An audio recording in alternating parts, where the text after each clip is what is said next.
What is up, RotoGrinders? It's Wednesday night, 8 o'clock on the East Coast. So, of course, that means it's time for the NFL Pick 6 show, week number 11. As always, two of the absolute best in the business. We got John Daigle, Establish the Run, Rich Hribar, Sharp Football Analysis, the worksheet. I believe, Rich, confirm, is everything free this week over there at Sharp Football? It is. We do a free week every year. So, you know, they do run it, and it isn't me. Like, I didn't create this, but like they always do it just like your trial services. So you can just hang out all week, and then Sunday during the games, after you get all the player props, DFS stuff, just do like your cancellation, and there's no charge or anything for all week. But we do it every year. So hopefully we run hot for you, everyone, and we run pure this week, week 11. We were going to do it last week, but there was something going on in the world last week. I can't imagine what would have possibly gotten in the way. Is it week 2 or week 3? I know it's past that, but it's always a fun thing you guys do. Like Sharp picks a game and like the total number game. I think it's like a Monday night game. Or yeah, so we did it for Thursday night. I think we did it in week 3 this year. And it was the Cowboys-Giants game, and both teams scored like the first drives of the game. And then like nobody scored the rest of the game. So instead, Warren flipped it, and we did Rico Dowdle's total yardage that game, and it ended up being like 55% off because the game looked like it was gonna be hot, and like it started out hot, and then it just sucked like the rest of the game. Like Dak did nothing the rest of the way. I don't know if you guys remember that. That feels like another season ago. Dak, that name sounds familiar. I can't quite place. That was the last good Malik Neighbors game we had because we got concussed.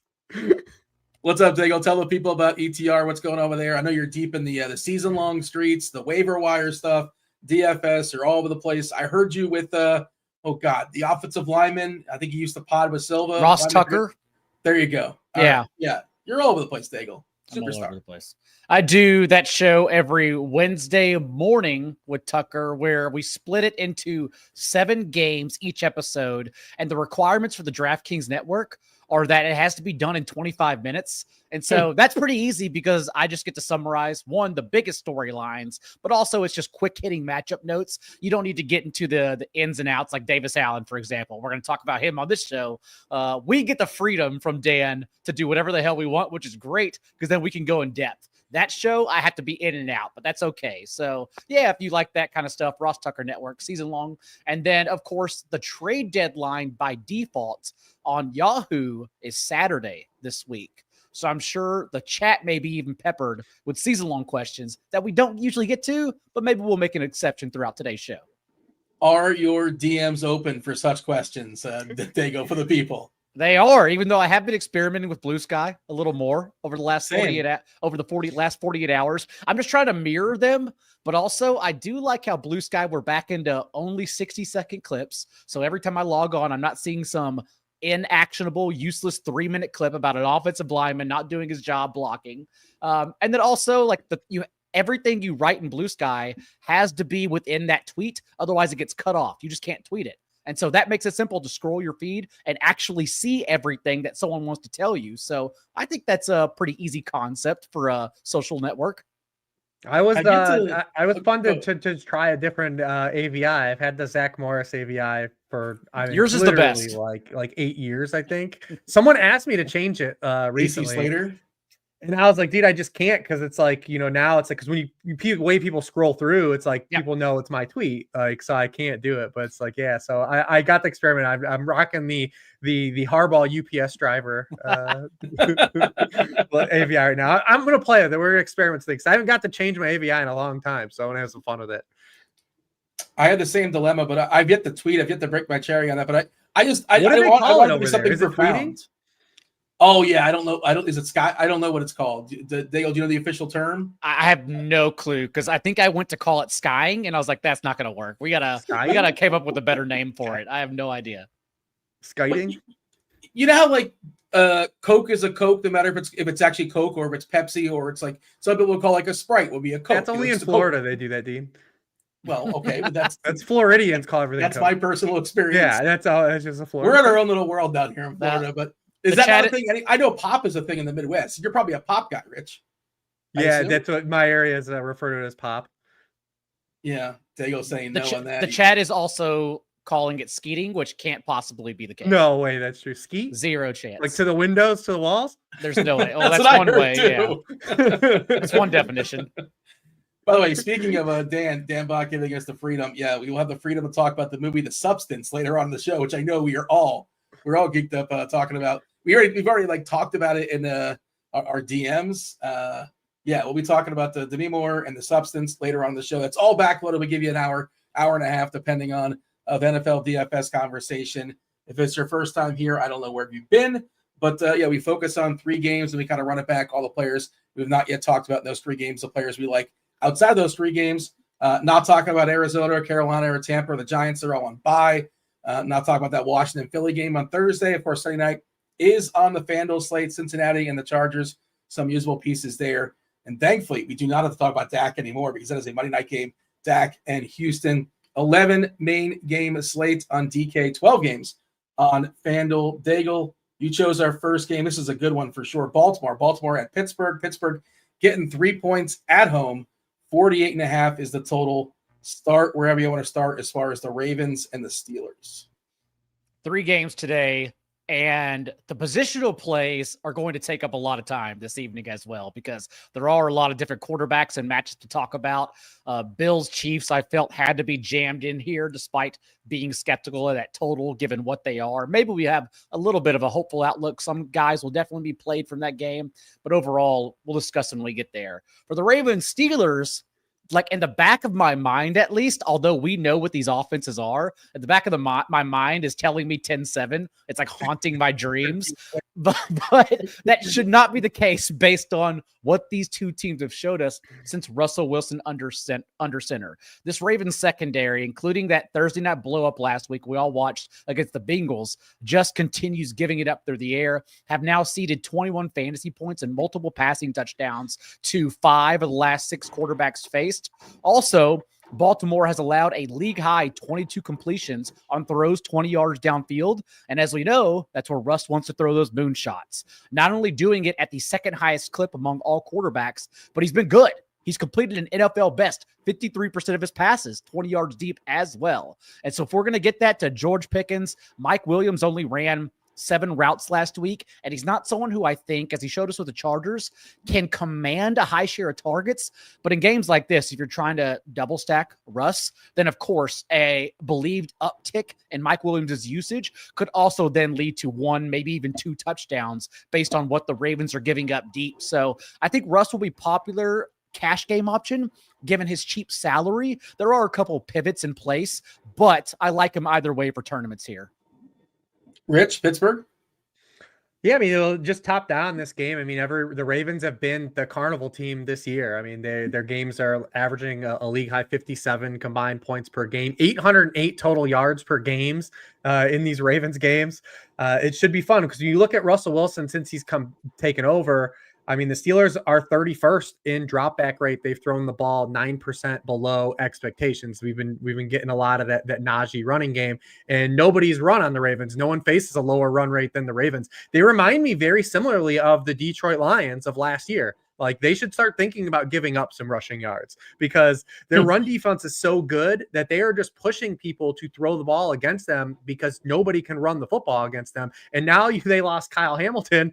We'll see if he doesn't play in this game because with Kyle Hamilton off the field and a small sample, 2 big major injuries on defense in this game because Alex Heifetz on the other side. But without Kyle Hamilton on the field on a small sample, 9.3 yards per pass attempt and 11.4% touchdown rate. So we should see the Steelers finally air the ball out instead of, just trying to have Russ try to bail them out in long down and distances. And we have seen Russ adopt that James Harden offense back again. I mean, we've seen him start to really, it's a check down, a layup, or it's downfield. I mean, he has thrown a league high 57% of his passes shorter than 10 yards downfield, and he's 4th in deep ball rate. So there's no intermediate game here, which is ironic because across the sidelines from him, Lamar Jackson has thrown in the intermediate levels at a career high rate, and he's been the best NFL passer on the intermediate level this season. So kind of a fun dynamic here and stylistic, different quarterbacks and how they're playing this year. One, Johnny Newton, the rookie defensive tackle, should not have jumped off sides. The most obvious Mike Tomlin's never going to go for it play in the NFL playbook. But 2, also, like, I want to cheer for Russ, but his first down dance was like just dorky enough where I was like, I'll rethink that. But I am happy. He's got some swagger back now. was some irrational hate on Russ, right? I don't, unless you guys think it's rational. It was kind of warranted. Yeah. The nano bubble thing, man. The subway commercials are still the most egregious thing that I've ever seen. I think it's funny. So I think he's leaning in. I think he's leaning in and having fun. And he's kind of winking. I think he is. Maybe he's not. Maybe that's just natural. Yeah, maybe. I don't know, man. Leaning in suggests he knows what he's doing, and that's just not him. I don't think that. That's like the fourth wall of everyone saying Tyreek Hill is purposely talking about his wrist until the lawsuit's over with, and that's why he's playing worse. It's like, I like your galaxy braiding, the conspiracy theories we got going on, but I don't think that's the case. So he's just not self-aware is what you're saying. Right. Yeah, that's Absolutely possible not. too. It could really be one way or the other, and I'm not convinced. So yeah, I'm willing to listen to both sides of that argument. By the way, I was talking to Rich. I should say I was complaining. I'm one to complain about the salary sometimes, and I was like, I can't believe Calvin Austin is hitting some stuff. That is egregious, right? Please tell me by Sunday I don't have to consider Calvin Austin. He doesn't really have a great projection. It's just like this is DK specific. The cap is kind of tight. Once again, the 3K to 4 or 5K receivers, it's not amazing. This stuff could change. The Mike Williams stuff we expect he's probably going to get some more stuff thrown his way and more of a home run hitter, obviously. Like goofy personalities, not just Russ but Pickens. The two of those guys together. What do those guys talk about? Pickens is just an amazing dude. Like, I mean that interception where he just like he doesn't even care about making the tackle. He's like, I'm just gonna wrestle this. I'm just gonna wrestle this dude. I mean, though when he had when he threw the Cowboys defender on Sunday night down, like it was the most nonchalant throw a dude down by the face mask I've ever seen. Like he's just a different breed, man. And for better and worse. But it's the Steelers wide receiver way, man. They always get these guys. Nothing he does, even his catches, are normal at all. They're always extravagant too. Even that one this past week in the end zone where he just stays on his knee afterwards after he bodies his cornerback. Like, yeah, he's just George Pickens. Yeah, him and Mike Williams on the same team is going to be something here. Am I getting it confused with somebody else? Was he also the same guy that was not blocking for several times and just not playing on certain plays? Yeah, that was the Sunday night game. Yeah. Okay. Yeah. Okay. But it feels like he has a history of doing that. But yeah. Okay. But he's super talented. Wide receiver life. Listen, wide receiver life. I suppose that's just how it is. I can't relate. It was never. But to answer your question, not really. Calvin Austin got targeted a lot per route, but his routes immediately dropped. He fell down to 59% participation rate. Maybe that goes up because we are going to see more passing. I don't think this is going to be a Najee game at all, which makes kind of Jaylen Warren, I think, interesting. I don't know if you get to him in stacks or anything, but because the Ravens do give up a lot of receiving production to running backs. So maybe he's like an interesting way to instead of trying to guess how many routes Mike Williams is going to jump up to, or if Pat Freiermuth is going to catch a ball in the end zone because he hasn't had more than 3 catches in a game since week 4. Maybe it's like a unique way as the dude Jaylen Warren is kind of a pairing with him. I don't hate that. Saw all 100% of the team's running back targets last week. Also, out of the bye, it seemed like he was already well on his way even before, the fumble. Maybe that mucks it up a bit, but it seemed like he was well on his way to being a true backfield committee since we hadn't had that opportunity just yet. Like him and Cordero Patterson have been injured before their bye sporadically throughout the year. Najee, oddly enough, was the only one who's been hanging around at full strength. But now all 3 were finally available last week, and that's why I imagine Jaylen Warren matched his season-high share of backfield touches. Najee, although he was injured, did reach a season-low 53% mark. So I don't hate the Warren call at all, especially because we're all looking at the same cheap chalk running back that we'll talk about, but I'm a little bit skeptical of. Rich, talk about Baltimore. I saw Deontay Johnson said he's excited about playing against Pittsburgh. Not sure how much he will. Seems like a hard get. And the other thing is like Lamar, what we know, he's spectacular. He's probably the MVP again. If not him, it might be Henry. They never give their running back, but maybe Henry, depending on how things crack the next so many weeks. It's how much do we prioritize this? Because we've already kind of talked about the salaries, kind of a pinch, kind of a squeeze. And I want Lamar. Everybody wants Lamar, but what does he do for the rest of my lineup? What does he have to get? I don't know, man. I don't know if it's a priority. And I don't like saying that, but and you could always play him, would never besmirch. How are you handling Lamar, Henry, the receivers, the Baltimore side? I definitely do feel like looking at just the slate from the 10,000 foot view on a Wednesday that I do want to pay for running backs on this slate. But so maybe that just squeezes out. I think there's a lot of good quarterbacks plays, and I think that's what makes slates fun is when you have more quarterback plays. And this slate's kind of more wide open. But obviously, if you have the salary and you want to get to him, because I've been in this dilemma the last couple of weeks with Jalen Hurts, and I'm just like, I'm just going to play Jalen Hurts.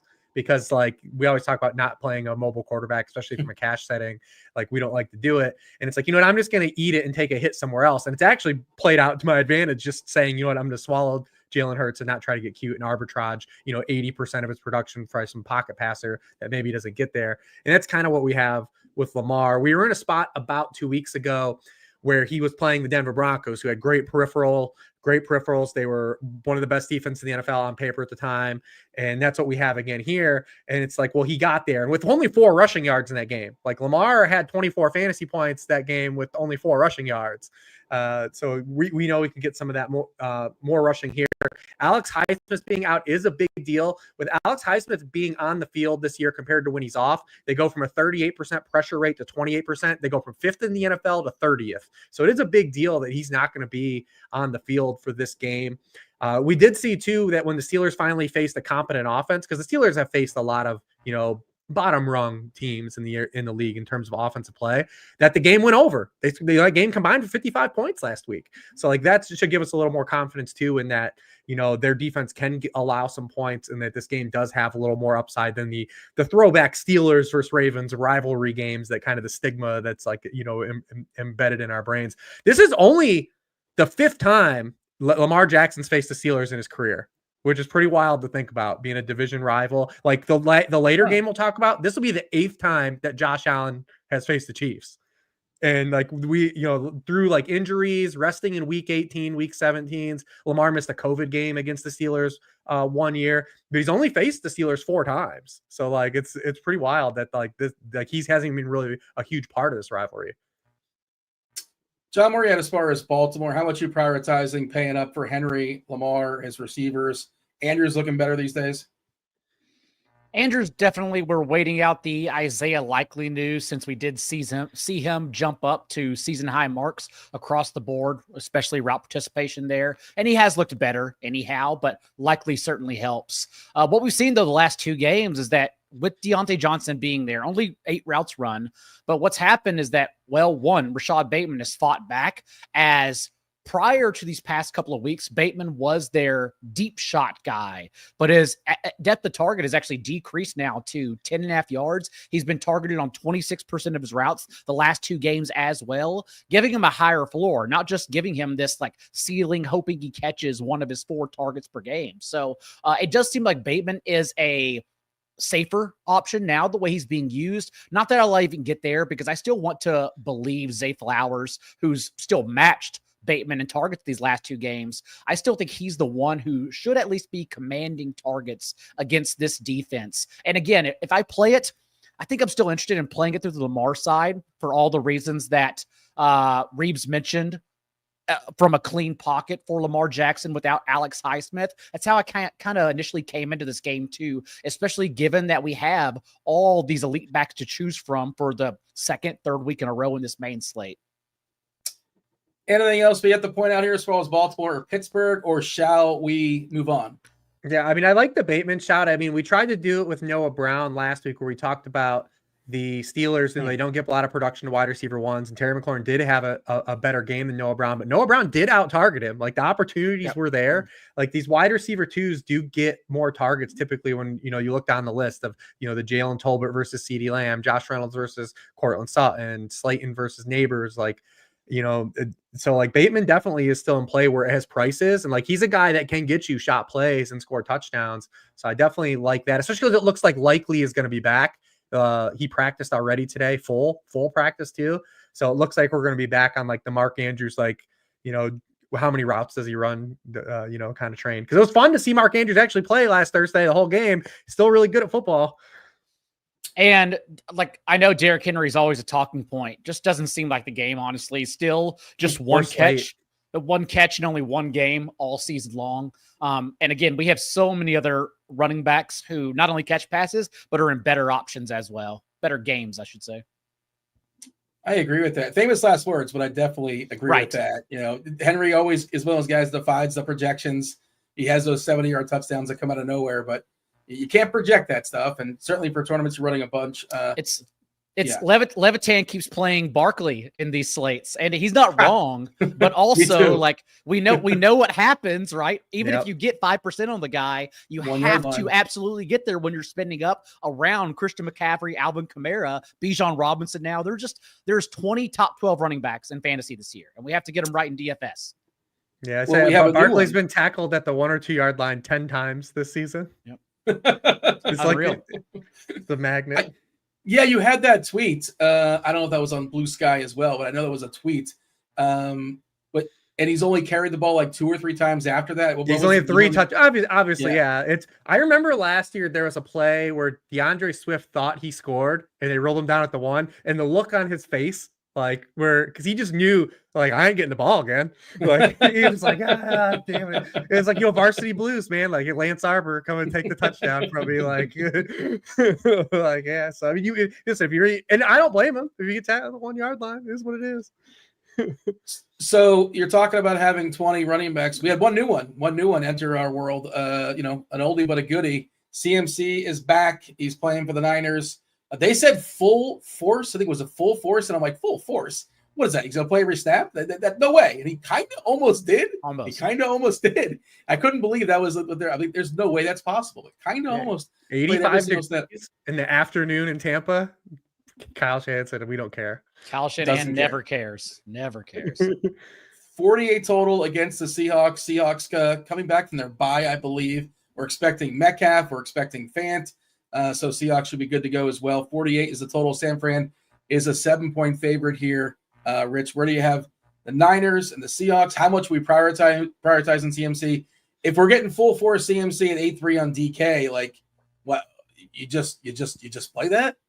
He looks a little underpriced on DraftKings. He's 9,800 on FanDuel, which is a little tougher to squeeze in. You can do it, but it's always tough when you see that guy have like a gap, of 1,000 versus Devin Achane, or 1,600 versus Alvin Kamara with the workload he's getting, right? But it's definitely, warranted when you think about what Seattle has, the lack of defense they played against running backs. They are 30th in yards per carry allowed to running backs.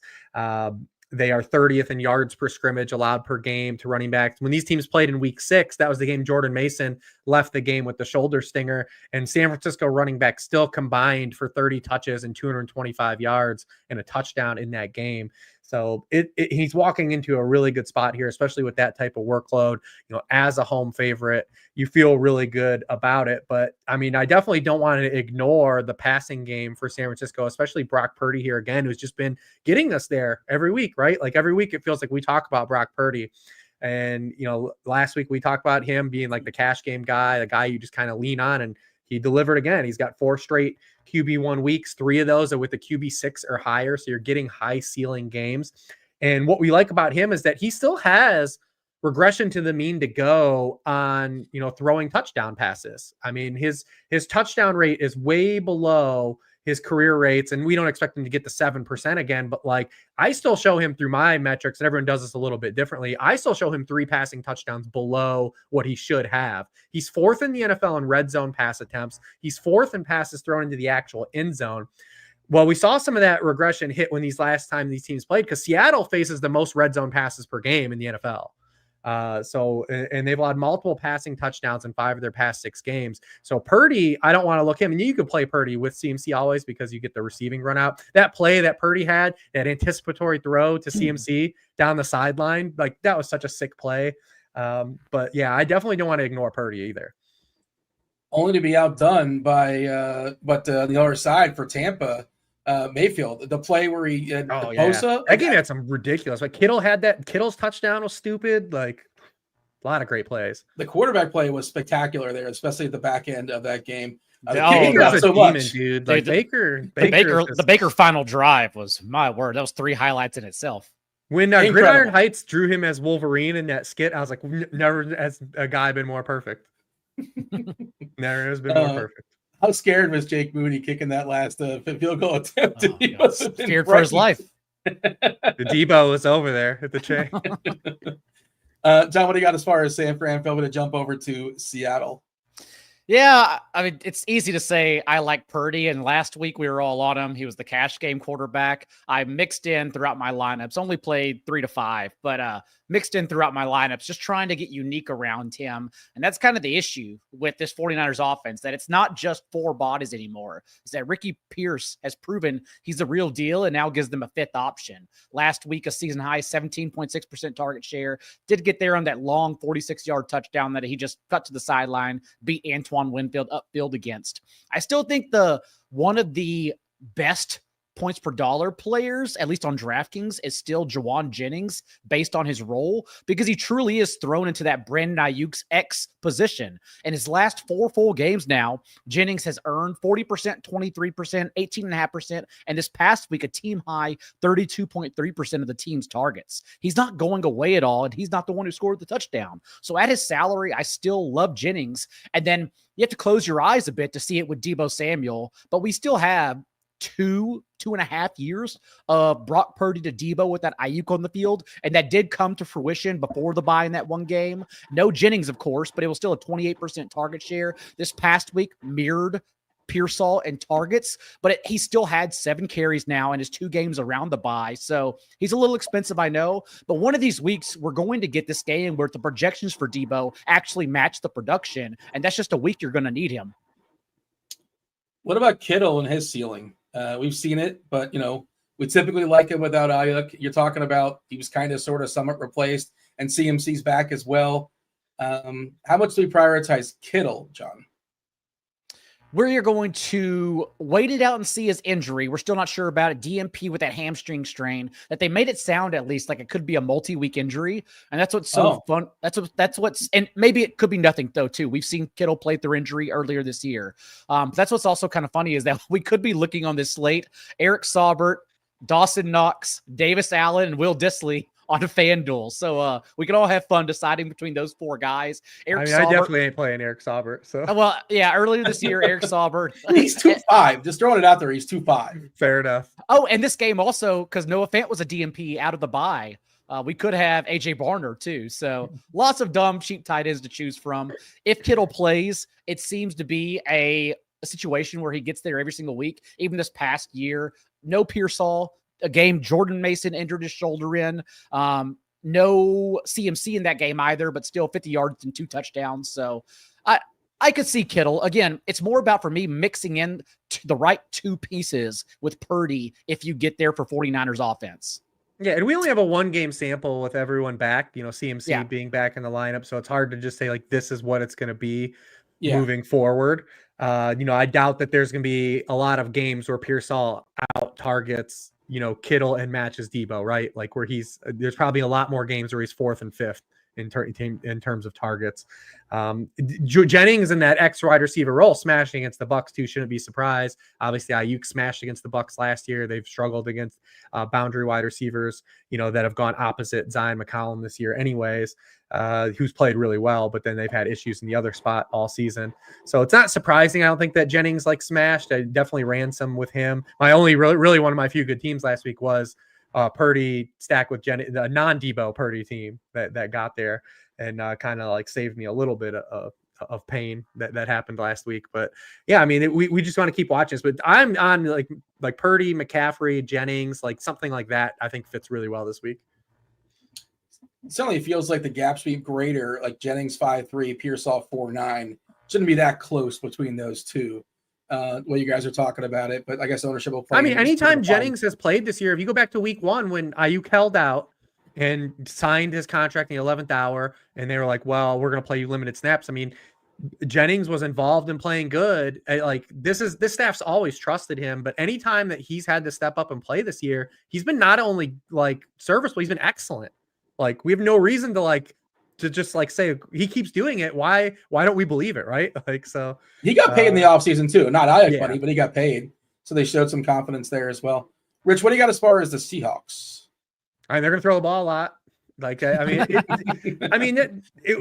say that flippantly, but you go back to 2 weeks ago, they were coming off of, a terrible game against the Bills when their first game without DK Metcalf, and you're like, all right, well, this offense just can't get it together. But we know that they can't run the football. The only team worse than them in EPA per rush is the Raiders, who are historically bad.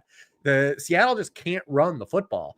And when you have a team that is just going to drop back a lot, like in DFS, like you saw, like that was the way to win that week. You just getting a bunch of dropbacks. And if you can run hot and touchdowns, Geno wasn't even perfect in that game, but you can get the amount of dropbacks that they have, you can run into big weeks. When these teams played the first time, he threw 52 passes.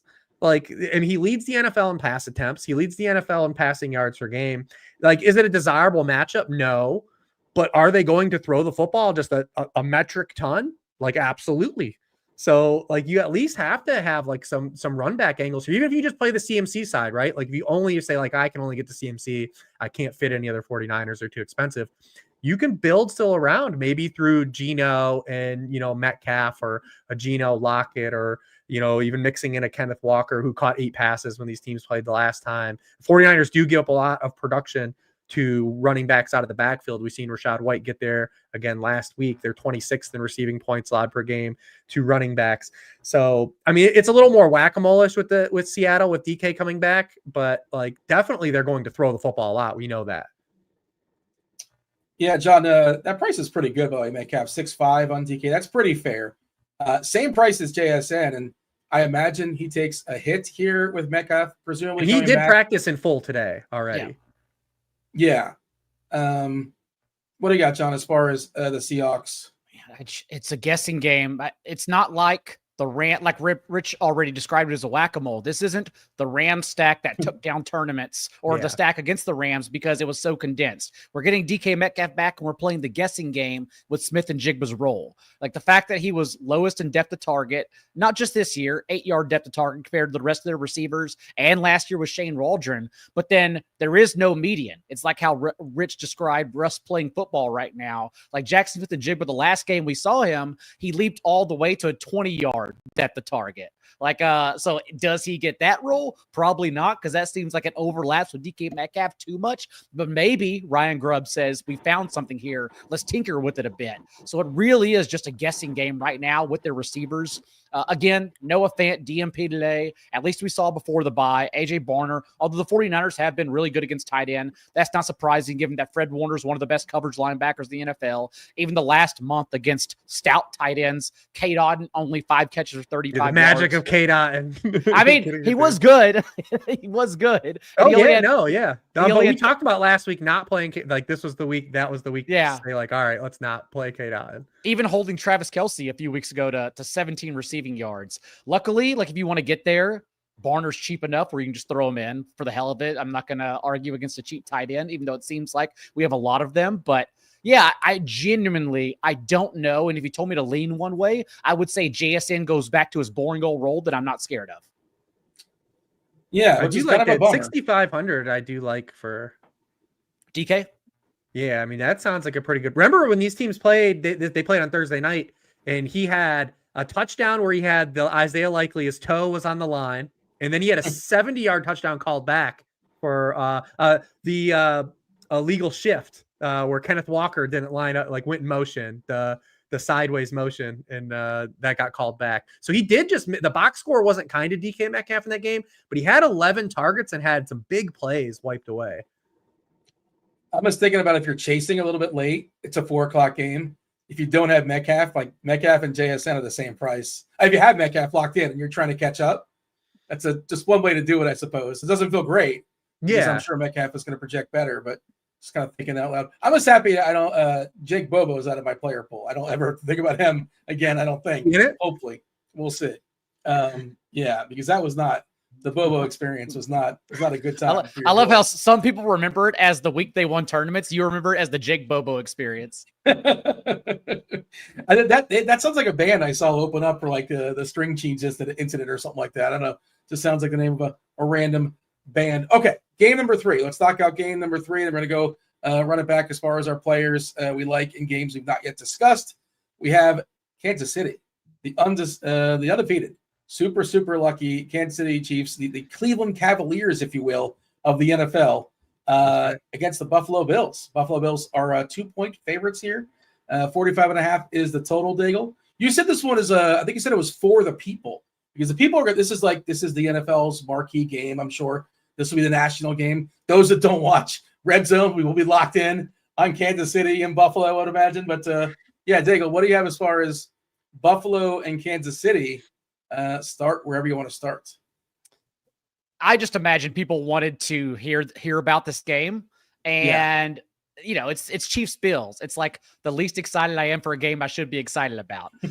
Just given how these offenses play, especially last year, because like Rich said, we did have 8 games with Josh Allen versus Steve Spagnuolo, but then last year is what really threw the brakes on, with the Joe Brady offense being, as everyone experienced last week, that tried to play that Colts Bills game, being a very shallow, pedantic, and boring one. And then the Chiefs the past calendar year being more of a defensive first, run-minded, move the chains offense. Last year, Josh Allen did get there, but he did so on the ground in those 2 matchups, including the playoffs, with 22 carries, 100 yards, and 3 touchdowns. So that's a little bit of the concern here in this game, not to mention that we don't know about Amari Cooper's status. I know we were talking about it before the show. Seems like he may be limited, may go. Keon Coleman already ruled out. And the issue always with that is just how Buffalo uses the receivers. Like, as Khalil Shakir became chalk last week, Shakir, aka Buffalo Wan'Dale Robinson, he's just not a guy I ever get excited about playing. A league low 3.7 yard depth of target, and how he's used, even though he's had 7 targets in 4 consecutive games, last week even without both Coleman and Cooper, a team high 25.7% target share, but just 2 red zone targets, 0 end zone targets on the year. Maybe he can still get upfield and score on you, but typically not a guy at a salary that I'm scared of beating me.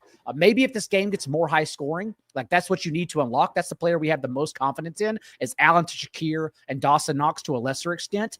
But right now, that's just kind of how I view the Buffalo side, is that I think it's more of a Josh Allen needs to do it with his legs, and who's to say he can't, even though Kansas City's run defense has been stout.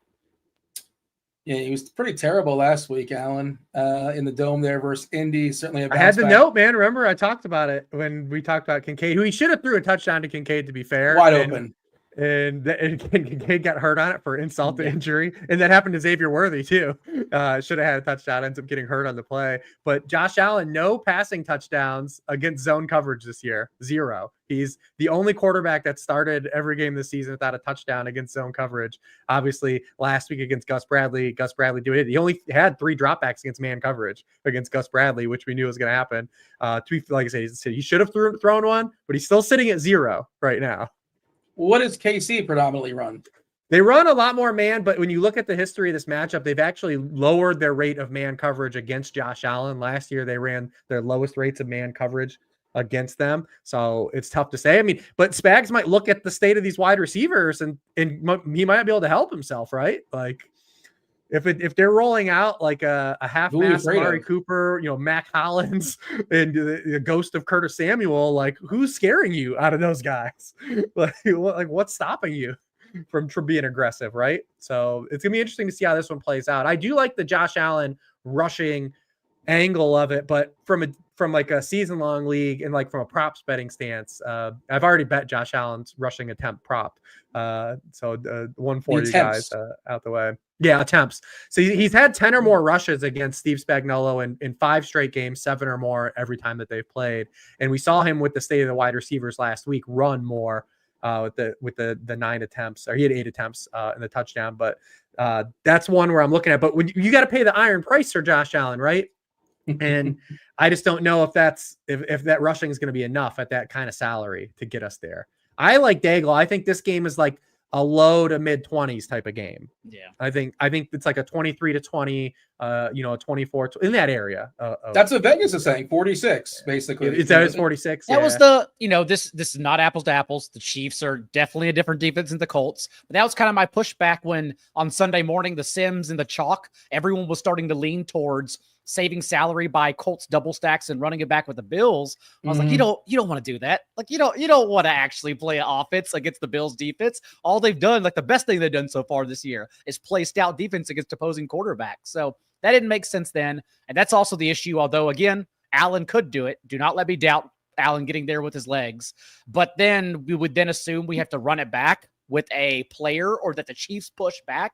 And genuinely, I only have confidence in Travis Kelce, which is really easy to say given his usage. Now, with not dipping below a 20% target share in any game with Rashee Rice. Also, if you go back and look at the last 3 years against the Bills, I'll just quickly read the box scores, but 57 yards and a touchdown, 96 yards and a touchdown, 100 yards, 83 yards. And then, of course, last year in the playoffs, 75 yards and 2 touchdowns. So Kelce just being the guy we trust the most, sure. Like that's how I run it back. But again, maybe if you want to pay up for Allen, you pay down for Dawson Knox instead. So that's how I can view pieces getting here in this game, but still not really being excited about these pieces. 40 targets the last 3 games for Kelce, no less than 12. That is a monster number. Doesn't necessarily mean he's going to get that this week, but that's the upside, obviously. Rich, what do you have as far as Kansas City? It doesn't sound like we're very, very excited about this game, and I kind of get it.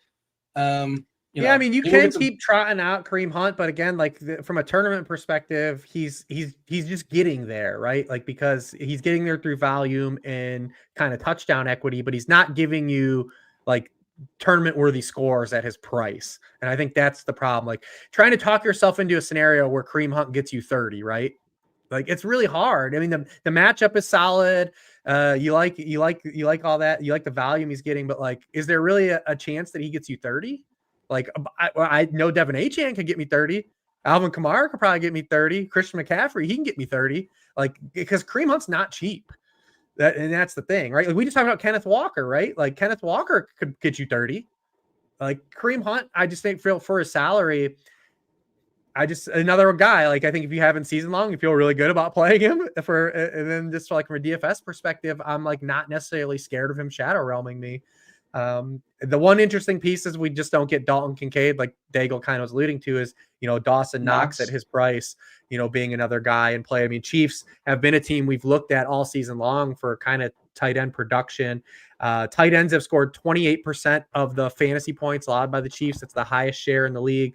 32% of the catches allowed by the Chiefs have gone to tight ends. That's the highest rate in the league. So it does open the door for him to be like a cheap guy. And we know he has touchdown equity, unlike, like Daigle said, Khalil Shakir.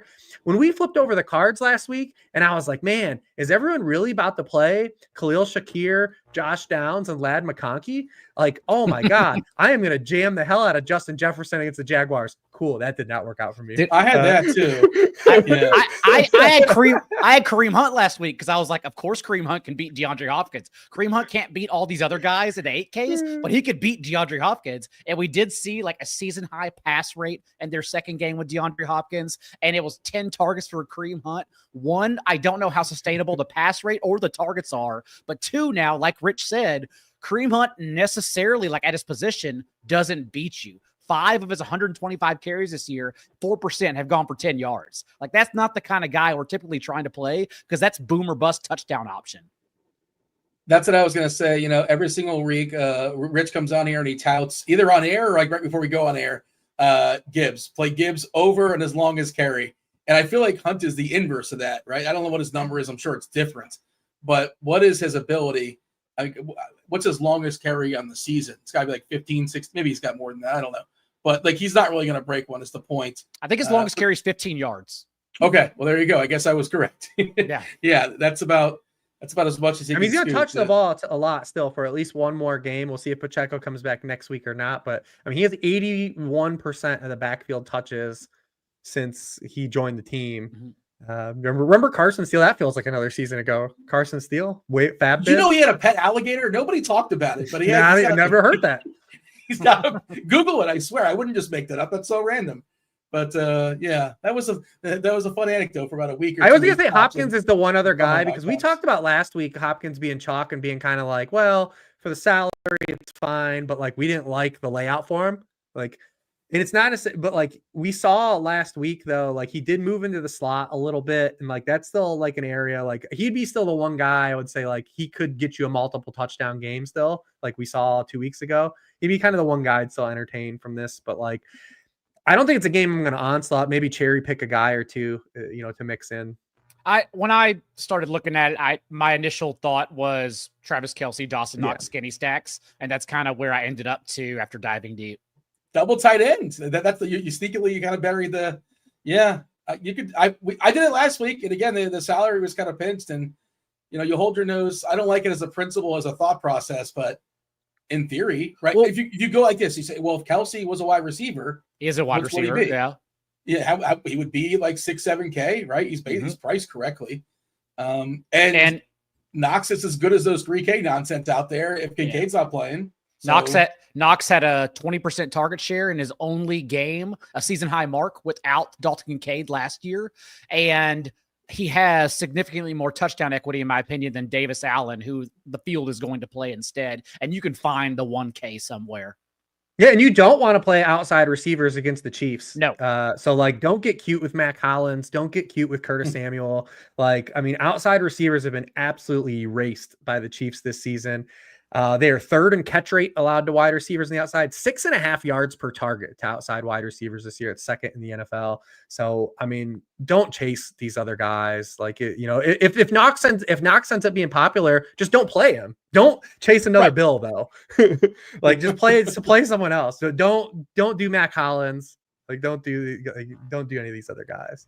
But I mean, and I see someone in the chat talk about Kareem Hunt scoring 2 touchdowns. We have a 2-touchdown Kareem Hunt game, and he had 22 PPR points. It's not good. Which is fine, but it's not something you don't need that. Alvin Kamara scored 25 2 weeks ago without a touchdown. Like, that tells you everything. We've already seen a 2-touchdown game from Kareem Hunt. He got you 22.3 PPR points. All right. Anything else here? We moving on as far as our favorite plays and positions. As far as players we've not yet discussed, as far as their teams, I think we're moving on. Before we do that, I do want to mention RG Premium. It's a good time for sports right now. I know baseball just finished, but college basketball, college football still doing its thing. Of course, NBA in full swing. Right now, we're offering for a limited time, you get your first month of Combo Premium for $79 and change. That's just $5 more than the NBA Premium. If you just want NBA a la carte, by all means, go for it. But you get everything else for just $5 more for the first month. Also, want to mention Splash. We've been talking about Splash for a while. One of the fastest growing peer-to-peer gaming platforms in the United States, not just the US, also Canada. We've got an exclusive offer for those who have not yet signed up for their newest quick pick games. Similar to DFS pick'em games you've seen, you pick 2, you pick 3, you pick 4, you choose either more or less, and then you receive a payout of 3x, 6x, 12x, depending on how many you get right, now through November 17th. So you got about 4 days or so, depending on when you're listening to the podcast. New users who sign up use promo code ROTO10. You get a 20% off all quick pick entry fees in November, a rake back bonus up to December 1st. The bonus maxes out at $1,000. This is one of the more significant rake back offers if you want to take advantage of it. Back in the day, if you're old school DFS, you would get a lot of sign up bonuses and things like that. They don't really happen as much anymore. They've kind of dried up, more so in sportsbooks these days. But yeah, you want to take advantage of this over on Splash. Roto10, use that at sign up. Check out the link for more details in the description. Okay, let's talk about some quarterbacks we've not yet discussed. And just to answer TJ's question, who's behind the scenes, Samuel actually doesn't move around all over the place because Shakir is a full-time slot guy. Shakir doesn't move, Samuel filled in, and you still have to hope Amari Cooper doesn't play too, but he just played outside receiver last week. And you are absolutely not playing Curtis Samuel, not just in this game, but in any game for the rest of his career. Oh, wow. Ever again. Never again. Officially eliminated. People have never again list, and people throw that all the time around the DFS, and what if you are really sticking to that, you would not have anybody to play by week 7. But you're saying Daigle never. It's never again in his life. You know what? Flip it. Marquez Valdez-Scantling taught us you could actually play someone again. It was a career high in points, by the way, for Marquez Valdez-Scantling. In a week where it wasn't shocking to see people got to him. Everyone was digging for value. And so you could have just closed your eyes and said, coaching change, no receiver available based for New Orleans. I'll just take a shot on this veteran. We knew the answer wasn't Mason Tipton. So. Yeah, we knew that. I think Derek Carr just closed his eyes and just threw it down. MVS down there somewhere.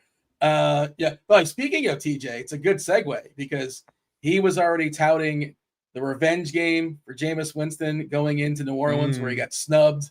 Let TJ come in and talk about Jameis Winston for 5 minutes. Does TJ want to be an analyst for a second? Jameis week. You're right. Yeah, I'll leave that to you guys. I got a lot of shows throughout the week, so I'll leave that all to you guys. But just know I'm playing Jameis revenge against the Saints.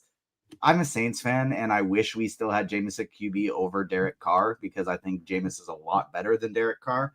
And so I'm gonna have a lot of fun playing him against my team that I hope loses, so we can get a new QB. He's certainly more fun, if nothing else. I think that's indisputable. Winston more fun than Carr. Does anybody want to take it? If you're gonna lose, you want to lose in a manner where you can kind of like just have fun and look at yourself and like you don't want to lose like the way you lose with Derek Carr, or Daniel Jones. No, right? like Mac Jones. It's just not enjoyable. Also, like the Jameis Winston stack to Cedric Tillman. I would argue outside of Juwan Jennings, Cedric Tillman is probably the other most mispriced person, at least on DraftKings, on this slate. So the connection's really easy to get there. Yeah, throw in a little David Njoku who just sucks up all the targets. It's a fun little double stack you can go with them. Run it back with Kamara, even though running backs haven't done well, but he's a receiver anyway. Anybody else have anything else as far as Jameis? So you got is he on your list? I mean, we got a lot of options, not just Jameis. Yeah, this is not the Jameis show. Even though to clean that up, last week the Darren Rizzi voodoo that happened with 3 Younghoe Koo missed field goals. Like the Falcons only on the surface scored 17 points, but 16 of Kirk Cousins' 23 completions went for 10+ yards in their first game without Marshawn Lattimore, like officially on the year. The Saints defense was miserable last week. Not one that pressures you either. And so Jameis Winston in that similar spot. We talked about how it was a nightmarish matchup against zone coverage and against a team that gets after you against the Chargers. We're looking at more of a Baltimore spot from the week prior for Jameis Winston this week. I'm still worried about his ownership though. Rizzi, first time I ever heard him talk. Crazy. If somebody says, what does this guy do for a living? You hear him talk football. Is there anything else you're going to guess? Like, what else does this guy do for a living? Like, he's definitively, he's football coach. Like right off of what do they say? Central casting, right? Outside of tight ends definitely attended the most rugby parties in college. But after that, I'm convinced special teams coaches came in second. Special teams coaches are nuts. Did you hear what one of his first, and sorry, I'm just Saints fan ranting again, but did you hear what one of his like first viral quotes was where he basically said like, yeah, we're going to be instituting dynamic warm-ups to our practices for the first time. It's like, wait, you guys haven't been warming up or stretching before your practices for the last like entirety of the time with Dennis Allen? Like, no wonder all these guys, between the hospital balls from Carr and no one warming up for their practices, no wonder 3/4 of the team is injured all the time. There's been a couple conspiracy theorist stretchers throughout the years. Carson Palmer was one of them. Joe Burrow was also one of them, even though he could be stretching now after so many injuries. But yeah, there's been a couple quarterbacks who have refused to stretch over the years. But I want to talk about a couple others, not just Jameis Winston. We're not going to make this all about him. I also have 2 more on my list. Hopefully I don't take from Rich. One is the Audric Estime pivot and Bo Nix, because now over the last 3 weeks, Atlanta quietly, if you even take away the rushing yards, which we know Bo Nix can also provide that, they've allowed 17.9 passing points exclusively to Baker Mayfield, Dallas's quarterbacks room collectively, Dak Prescott and Cooper Rush, and then Derek Carr last week. Not only that, but Raheem Morris with this covered 3 scheme has only played 2 mobile quarterbacks all year. And Justin Fields had 14 carries for 57 yards. Jalen Hurts, 13 carries for 85 yards and a touchdown. So I like Bo Nix as a pivot, even though he's not as cheap. When I looked, I expected him still to be mid to high 5Ks. Not there. Low 6Ks, guys. Not saying he doesn't deserve it, but a little more shocking. And then the low 5K guy that absolutely no one's going to play is that I think we can go back to Anthony Richardson this week, because in these 5 games under Jeff Ulbrich, interim head coach, the wheels have come off for the Jets defense. If you exclude the 1 game against the Texans on Thursday night without Nico Collins, who are not even a real offense, like don't even consider them in the NFL without Nico Collins, 3 or 4 quarterbacks against the Jets have finished as top 5 options, being the archetype like Josh Allen, Kyler Murray last week that Anthony Richardson provides on the ground.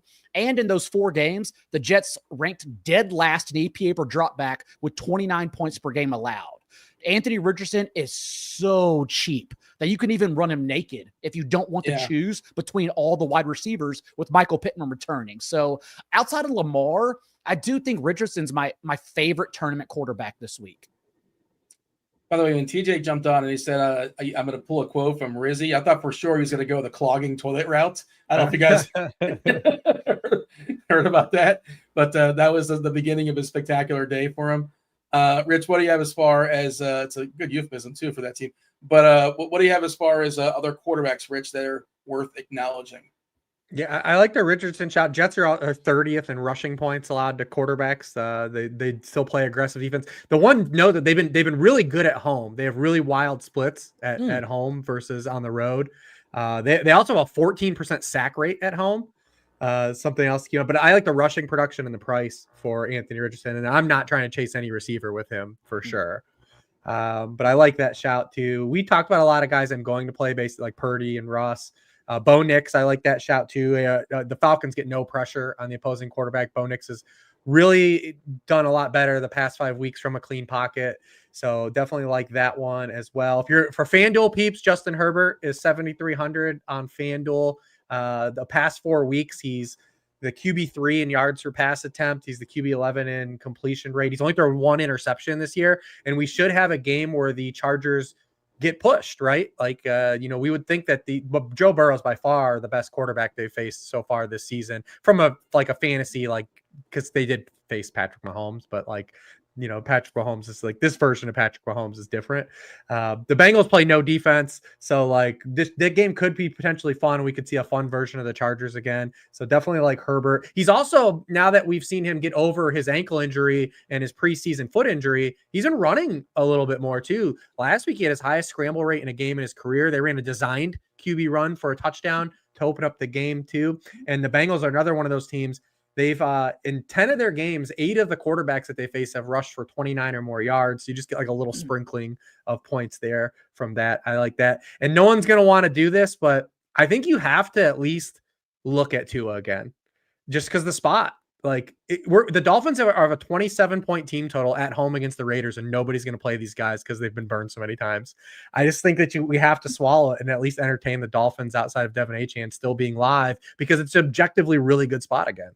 So my nobody's going to do it was naked Jared Goff, just because. But my fear is that it's going to get so out of hand with Mac Jones that it's really just going to be David Montgomery. Yeah, that's the one thing you worry about. I think it's a great spot if you have Goff and season longs, but I think from a tournament perspective, you might just get not enough pushback. Right. Yeah. Well, you had that game earlier in the year where they scored 40 points and he had 40 passing yards or something like that. It was something really goofy. It was an anomaly, but great spot though. 30-point team total against the Jaguars. Monster. Inside.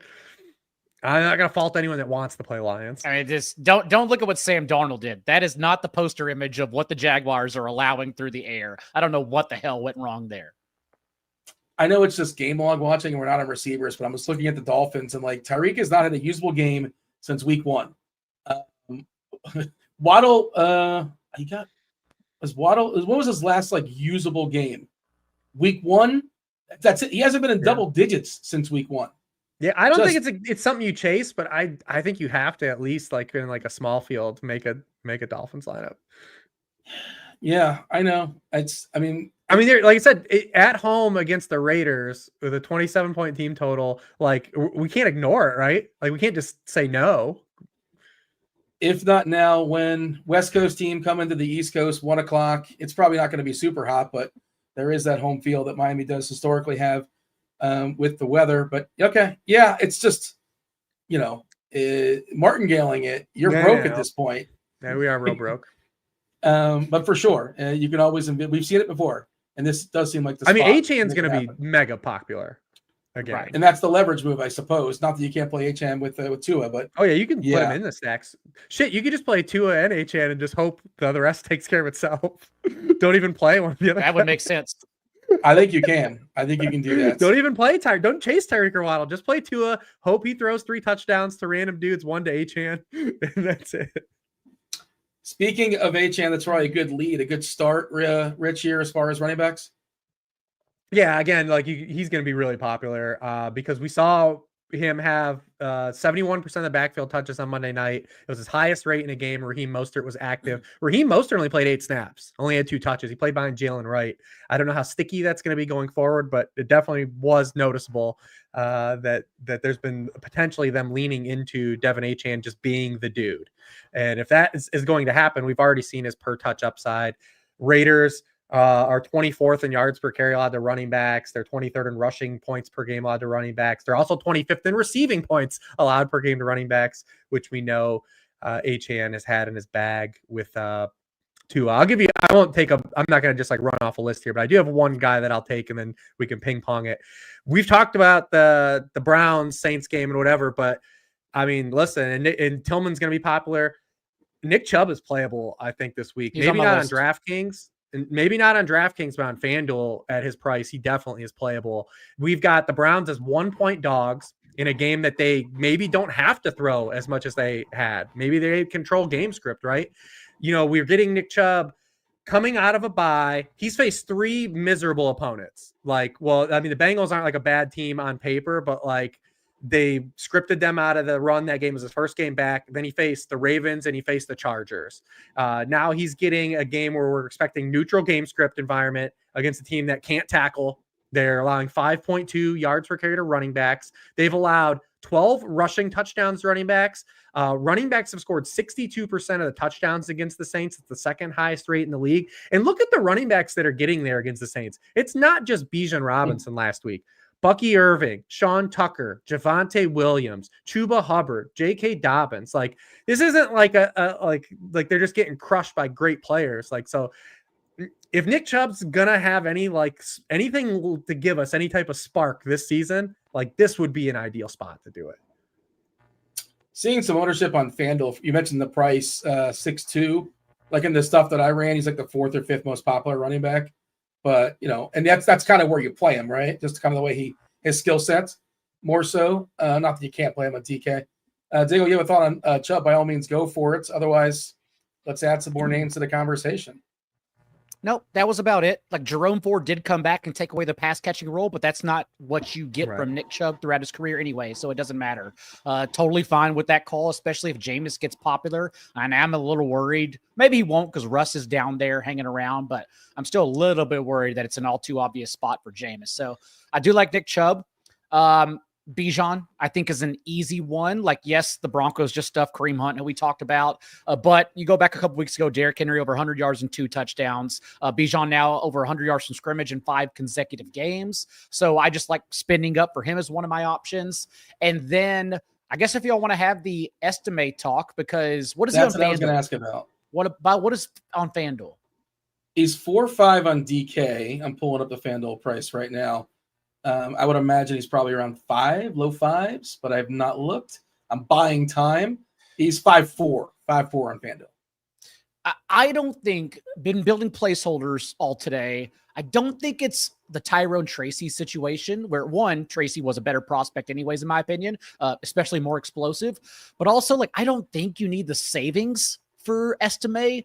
I get why people want to play him, but to me, from the top-down perspective, there are just too many good running backs to go to a guy who can't earn targets. It's not that he's just done that not in the NFL, but even going back to his last 2 years at starter at Notre Dame, he was more of a bruising early down goal line back in having just 26 catches over 37 appearances the last 2 years. He's already been benched twice this season because he has 3 fumbles since the preseason across only 6 NFL regular season appearances. So the way you beat the Falcons, 9th most receiving yards per game, at least by in running terms of running back fantasy points, is as a receiving back. And I don't think that's estimate at all here. So I get why people would spend down for him. I don't think I'm going to be doing so. That's why I like Knicks even more to Cortland Sutton.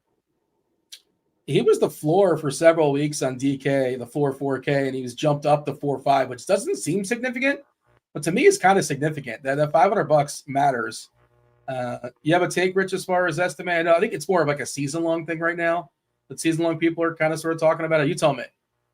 Yeah, I'm not playing him. Not one target this season. And also, like, he didn't start the game. It was he didn't play till the 3rd drive, and then kind of got it. Then they was like, was it just a hot hand situation? Because he had 8 yards on his first carry, then 6, then 10, and then they kind of stuck with him, but he still was ran fewer routes than Javonte.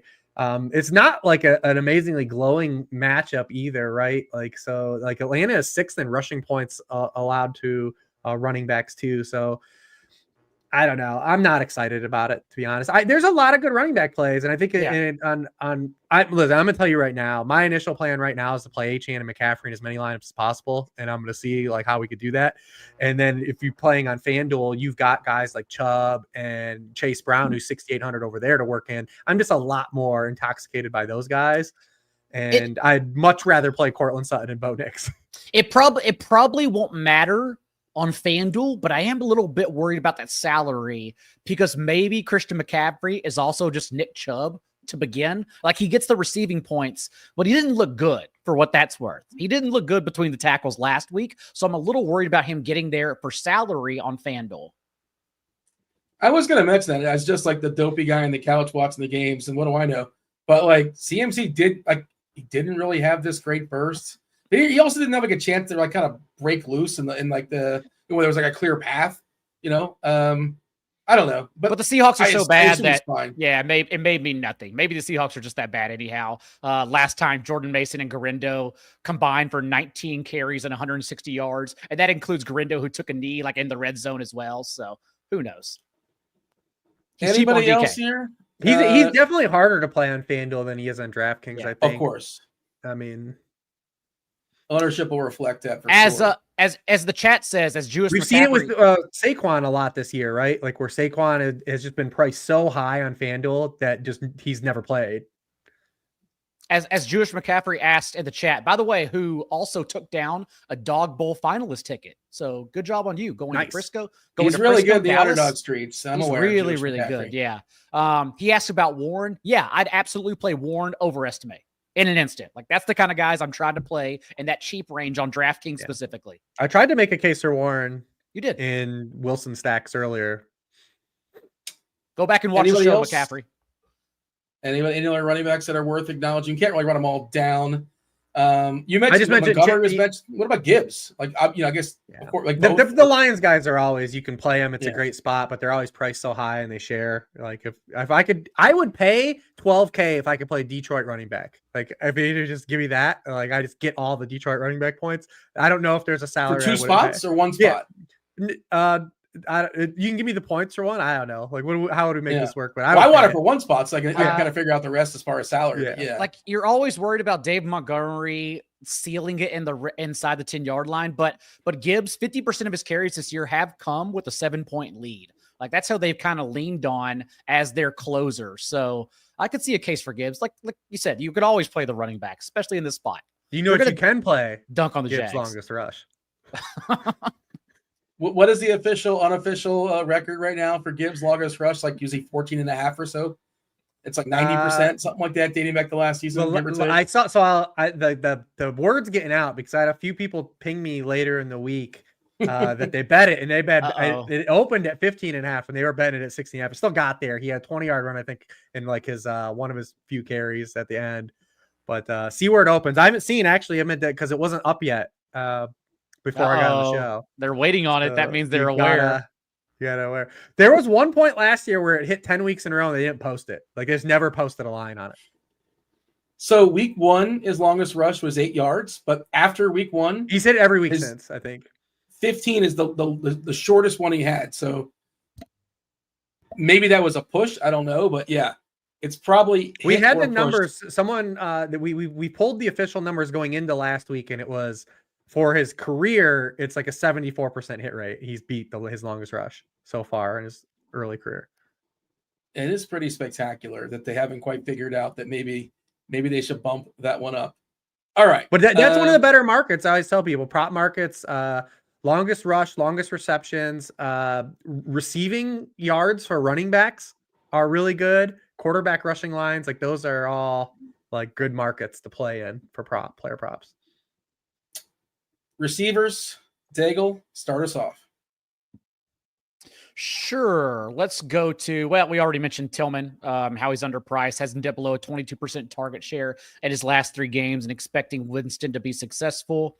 Puka Nacua, You can keep playing him. The Patriots now are playing the second most man coverage in the league. Not only that, he's obviously Puka. 27 targets to Cooper Kupp's 24 in the 8 quarters they've played together since being back, missing 2 of those because or the 10 quarters, I'm sorry, missing 2 of those since Puka was ejected. But against man coverage last year, 19.5 yards per catch. Against this year, he's seen 32% of his targets against man coverage. So Puka seems like a player we should spend up for, but probably won't around all of this. And then, I touched on Cortland Sutton next to Sutton. And just quickly, we had forgotten since the Falcons had played the Cowboys in the game that Dak Prescott was injured, and the Bucks without Chris Godwin and Mike Evans, we forgot that the Falcons, all they do is give it up to wide receiver ones. And then Marquez Valdes-Scantling reminded us on that. Only 3 targets last week. This week, it's Sutton. This week it is. It's all relative. This week it's Sutton. He now in his last 3 games. We'll count Kate Otten from 2 weeks ago too. That's true too. Yeah.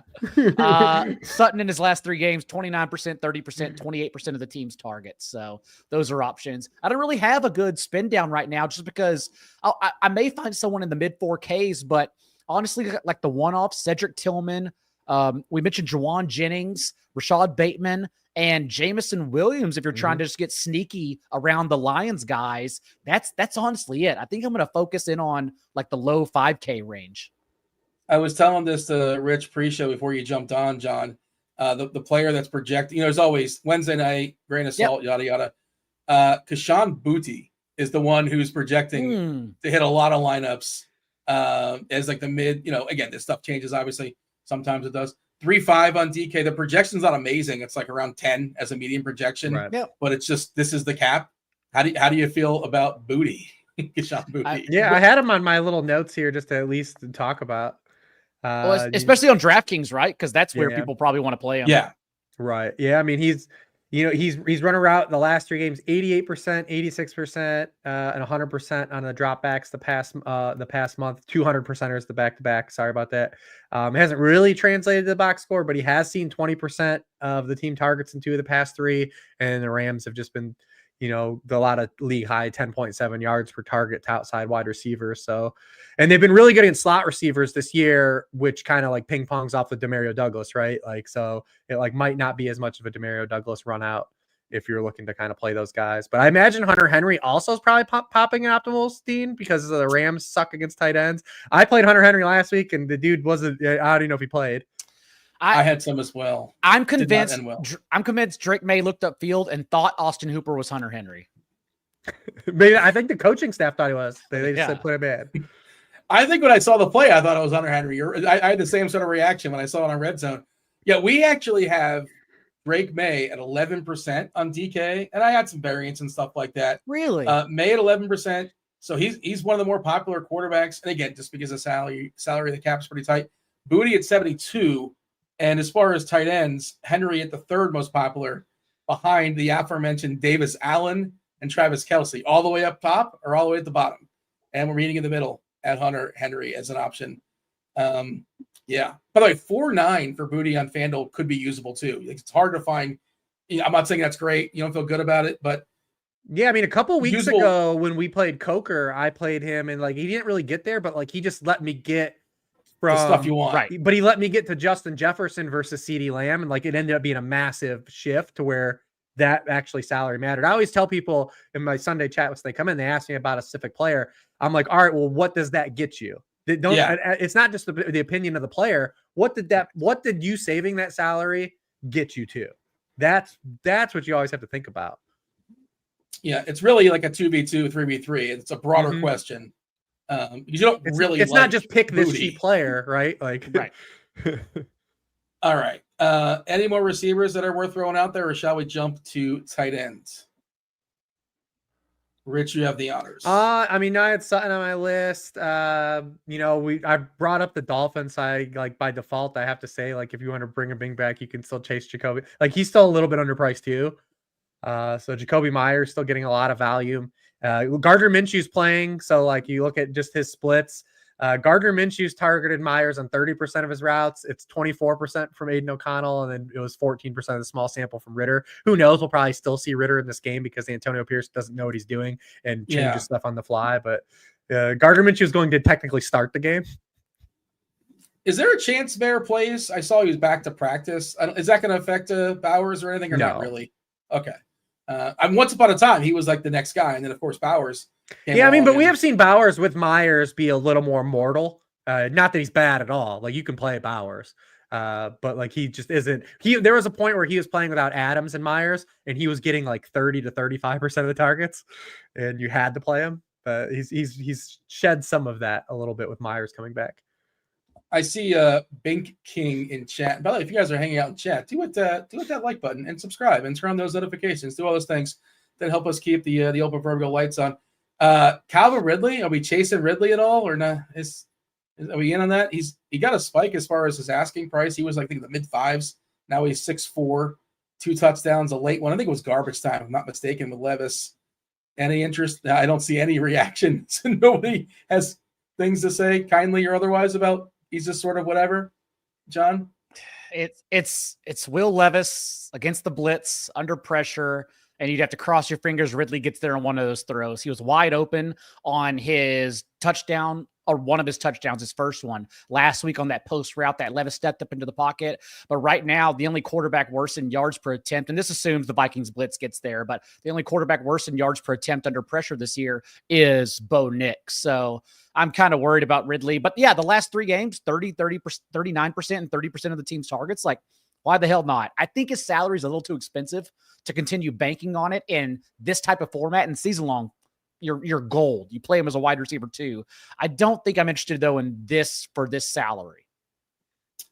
I mean, I have no problem with it, but like, you know, Calvin Ridley these past 3 weeks and you know, 2 weeks ago against the Patriots, he didn't get there. He had bad drop, but you know, the target share is there. But this is why, you know, you go on these shows and you hear about like opportunity and stuff. That's when you play these guys that are lower owned, because you're banking on the opportunity to kind of facilitate, you know, one of these big weeks. But if Ridley is going to draw ownership, then I'm not necessarily, you know, interested in it.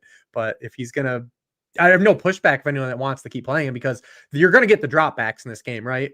Like, you know, the Vikings are a really good run defense. They don't give up a lot of rushing points at all. And when they do throw, it's going to be to Calvin Ridley. Like, those target shares are pretty bonkers. Like, he's flirted with 2 games of 40%. Like, it's hard to ignore stuff like that. And that's why we talk about things like this. It's like, is it always perfect? No. But when these guys are going to be low owned, like, that's when you take those shots on those players. It's a crazy number as far as the target shares. Then you realize, oh, wait, Okungwu, Tyler Boyd, NWI. Like, okay, I guess it kind of makes sense. Where else are you going to throw? I mean, it was the George Pickens was living the whole first 6 weeks of the season, like the same thing. And, you know, you get Russ in there, a guy that can kind of facilitate the deep ball to him, and you see him kind of pop off. Now you go to George Pickens. He's like ranked like wide receiver 7 this week. Well, he's also healthy, and like, how many good receivers are still healthy? Well, that's true too. But it's like, but you know what I mean? But that's why I'm saying that's why things like opportunity share matter, and that's why how you can utilize them. You know? Yeah. I mean, you got a guy getting a 40% target share. He can't be ignored. Like, we can't just be like, no. Right. Correct. Context. It's a long answer, but I'm glad we talked about it. And that's why I said at salary, I'm a little bit skeptical, but also you know, right now it really just depends how lineups are going to show up on Sunday morning, and we don't have that information, unfortunately, right now. Some tight ends we've not yet discussed. We've kind of like thrown them out there as we've kind of gone through, even some from different teams. Rich, who's still left as far as the scraps when it comes to tight ends? None. We talked about just Jamie and Kelsey. There's 2 other guys, right? Well, if you're on FanDuel, Will Dissly is 5K. You know, that Sunday night game is going to be something. You don't want to be, you know, counting out player minutes, you know, going into that Sunday night game, I don't think. Although, you know, it's Sunday night and they do tend to go under, and maybe the Chargers muck it up. But Will Dissly at 5K. He's been targeted on over 20% of the team targets in 3 of his past 4 games. The Bengals have been another one of those teams that we've targeted for tight end production, 25th in catch rate, 23rd in yards per target, 29th in touchdown rate. Bengals have also 23% of the points allowed against them have been by tight ends. It's 3rd highest rate. And then we've talked about Bo Nix and, Cortland Sutton. Kyle Pitts is actually kind of intriguing this week, I think, because where the Broncos kind of funnel targets, they're just really good against wide receivers. Maybe it doesn't matter because Mooney and Drake London are that good, but they do push targets to tight ends. And if there ever was going to be a spot where like maybe it's a game where Kyle Pitts gets some targets, maybe he's your bring back in that there. But they're giving up 5.5 catches per game tight ends, so maybe we have him as a bring back option. All right. I didn't know that stat about Sunday night typically having lower scoring games. I didn't know that was a thing. Yeah, only 2 have gone over. I blame it on Chris Collinsworth not doing the slide anymore. Why did he stop doing the slide? Like, they have a new producer, and the people love the slide. I thought the people love the slide. I like the slide.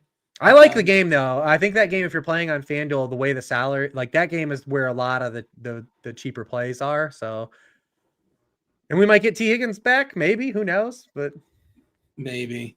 But can I vent about the like Quentin Johnston's playable in that game? Mm-hmm. Like there's a lot of cheaper plays in that game that are pretty exciting. Was that for sure a holding on the Taysom Hill touchdown? It was a hold, I guess, right? But we could have let that go, right? We couldn't do that. We couldn't let that slide. Can't have nice the problem things. was it wasn't necessary. Like, just block the dude. You had a caravan of Saints. Like, just block. You didn't have to hold like him. 3 yards ahead of the guy too. Like, there was no way that guy was catching him. That was such a stupid, unfortunate penalty. He did it, but like, yeah. I mean, letter of the law, it was real and it didn't need to happen, but we also didn't have to call it. Like, just holding on every play. Like, it's all relative, right? All right. Listen, I'm trying to get the moratorium on this illegal man downfield. Like, we've got to stop this illegal man downfield. Like the incessant calling of this. Yeah. Is that heightened this year? Is that being called? Yeah, it's like way up. Like, they're just cracking down on illegal man downfield. What's the big deal if an offensive lineman's a few yards down the field? Who cares? Then I'll throw it to him anyway. Is it that big a deal? What's the wiggle room? How many yards are they allowed to be down? 1 A couple yards? Isn't it 1? Yeah. I think it's 1. Yeah. Let's give them a couple more. I'm with you. I'll sign that mandate if it's going around. I'm happy to put. I think Zay Flowers has had 37 receptions called back this season for illegal man downfield. It's not an official number, but I'm pretty sure it's close. Sounds about right. Daigle, tight ends. Who's left? The only other one we didn't touch on, because I'm still haunted by the 1 week Kate Ottenet for cheap, went for 2 touchdowns. And then after that, now I just play the tight end chalk. I don't even care. I was not going to let Mike Gesicki beat me at chalk. I was just going to play him. I'm going to keep doing that for Taysom Hill as well. So Davis Allen's probably, with Travis Kelce and Dawson Knox, going to be the 3 guys I rotate in my pool. But the only one that there stands out, if you do get to the Tua Dolphin stack, like Reebs alluded to, Jonnu Smith, whether we like it or not, is a real thing. And 2 his 5 starts, he's mirrored Jalen Waddle in targets. And I don't know if it's because of him. I don't know if it's to keep Tua safer, and that's why he's now averaging career low depth of target. But the tight ends for the Dolphins have also seen their target rate increase to 25% this year. So Jonnu Smith also seems pretty relevant in a game where Raiders permitting the 5th most fantasy points to opposing tight ends. All right. Anything else that's worth noting as far as this week? TJ, if you have anything else, and you've been kind of bouncing in and out, you're coming on in a second. We'll talk some movies. But Sam Laporta hasn't practiced yet, so maybe just potential of, is Brock Wright viable as GP? I think it could be 2 guys. That's the thing, because they got Shane Zylstra back from injured reserve. And then last week, whenever Laporta left the field, it was Zylstra who ran 8 routes to Brock Wright's 5. Whereas previously, Brock Wright was used, but only because Zylstra was injured. Or they'll just go to do an offensive lineman. Detroit likes to do those funky things. But it's always. It could be Penei Sewell. Wasn't there a game where Laporta was they had less targets or less yards and 2 or 3 other guys that are real? I think one might have been Wright, but the other one might have been Zylstra. It's he's been kind of tilting to roster. Ben Johnson does. God, I want to play golf, but they're going to run the ball 40 times in that game because Mac Jones, 0 chance he pushes back. Yeah. If you were to play golf, you were saying playing him naked just because. Yeah, because who the hell is he throwing to? We don't know. A little bit of everybody. I want to Amon-Ra St. Brown has been better in terms of opportunity the past couple of games. But yeah, they could go anywhere. It's also like we know the Jags are one of those consistent defenses that are playing man coverage, and Jared Goff leads the league with 10.9 yards per attempt, 7 touchdowns, 0 picks against man coverage too. Again, it doesn't matter when you're about to jam it to Montgomery and Gibbs. No, I mean, Amon-Ra is another one of those guys that just hasn't been worth the salary this year. Right. Like the Ravens last year, they were just too good for fantasy. They just scaled their guys back. That's kind of what it was. Like Amon-Ra is consistently priced as like the second or third highest wide receiver every week. His biggest score of the year against Minnesota, 28 DK points, which is like fine, but not like a necessity. You don't need that. That's okay. That week was good, but dude, he's 9-2 on FanDuel. Oh wow, I didn't know he got that high. Yeah, that's too high. Got a non-PPR, yeah, that's crazy, man. I mean, you just worry about the passing volume. It's like if anyone wants to play Lions, like the Lions have a 30-point team total against the Jaguars at home. Like I get it. I get it until Hendon Hooker is into the third quarter. Well, but then I mean they probably have 50 points if that happens. So that's then true. you kind of get there. But this Lions team is just spreading the ball around a lot more this year. Like it's not as concentrated as it was last year. It was Laporta and Amon-Ra. I mean, Amon-Ra has one game where he has more than 8 targets. Like that was blasphemy last year. But at least it's fun watching them spread the ball. No. Like the Cowboys spread the ball around too. It is the Lions do cool shit. Like, yeah. And Penei Sewell, like I actually like I don't know anything about lineman play and like scouting or anything, but like I actually watch Penei Sewell like on the plays. Like I'm watching him. Like this dude's everywhere. He's like 20 yards downfield on half these plays. Like, he's just a demon. Yeah, like wasn't he legal man downfield? He was comped to Jonathan Ogden. He was comped to Jonathan Ogden. He's like one. I watch him. Like they utilize a lot of their plays around Penei Sewell. Like where they're moving Penei Sewell. Like and they ran a really dope play. I think it was 3rd and 9, like way backed up in their own territory, where they ran like an orbit screen to Jahmyr Gibbs, where he motioned from the other side and they hit him. And he caught the ball literally 10 yards behind the line of scrimmage and needed like 9. And Penei Sewell's a dude out in front of him, like 10 yards downfield. It's just like, it's got to feel so good to be a guy like Penei Sewell and just knowing that you're such a good athlete and you're just about to crush a defensive back. Like just absolutely just. That's the thing about the like the advanced stats too, is that, you know, we know some defenses you can set your watch to. The Jaguars are that this year. I didn't know off the top of my head Jared Goff stats against man coverage until I was writing up my previews, but like I knew, because if you play man coverage against the Lions, I don't need to know Jared Goff stats. I know Ben Johnson sees that, and he's the one person I trust to then exploit those kind of matchups. So of course the Lions are just incredible against that type of thing. We don't talk about defense, but maybe just find a way to pay 3.8 for the Lions defense against Mac Jones. You know, it's hard to find that salary, but man, that could be a nightmare. You never really know, highest variance position, yada yada, but it feels like they're in a pretty good spot this week. I feel like the Titans are going to get steamed as a cash game option too after Darnold had those interceptions last week. Well, that's not just the 1 week thing. No, that's true. Yeah. But Darnold all year has been taking a ton of sacks and turnovers. So I mean, they are probably, you're right, going to get steamed. But there's a lot of, I think, good defense, because we're in the. I agree. There's a lot of bad offenses. I don't think we mentioned the Bears the entire show. That wasn't planned, but I think that it sort of worked out. That's the way it was supposed to be, because. Do you want to pay for the Packers? You could play the Saints with Jameis. Like do you play the Saints and Jameis in the same lineup? The old beautiful corollary. It's 2017 all over again. It's amazing. Whatever.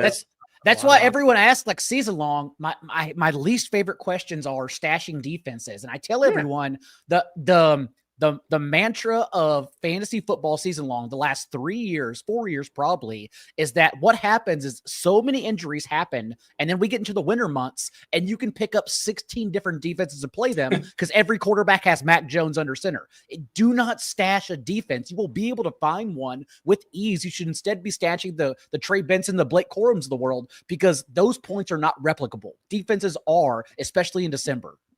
You got that one injury away article over there at ETR.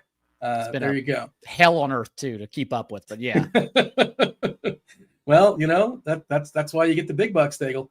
All right, we have to move on and talk about our movie. We gave you an hour and a half as far as football. If you don't want to hear us talk about the substance, by all means, appreciate y'all listening. I feel better about it now that we talked about it. Opening it up earlier, I thought it was super gross. Now it's a little bit less gross. And we'll see how it move on from last week, right? Like this show is always like a palate cleanse of like what happened last week, and last week was not a good weekend of football. No. Speaking of gross, we're going to talk about the substance. I think that's a good segue. Let's see. We got Rob coming in a second. TJ Zwarich as well. Think about it. You picked the substance. Kind of by, I think we all sort of, like several of us, I reacted positively. I think Rob did as well. Yeah, because I knew what Daigle was picking. Like, I didn't know how bad, but I knew the genre, and I know that's not his thing. So I was like, yes, let's have Daigle pick this movie.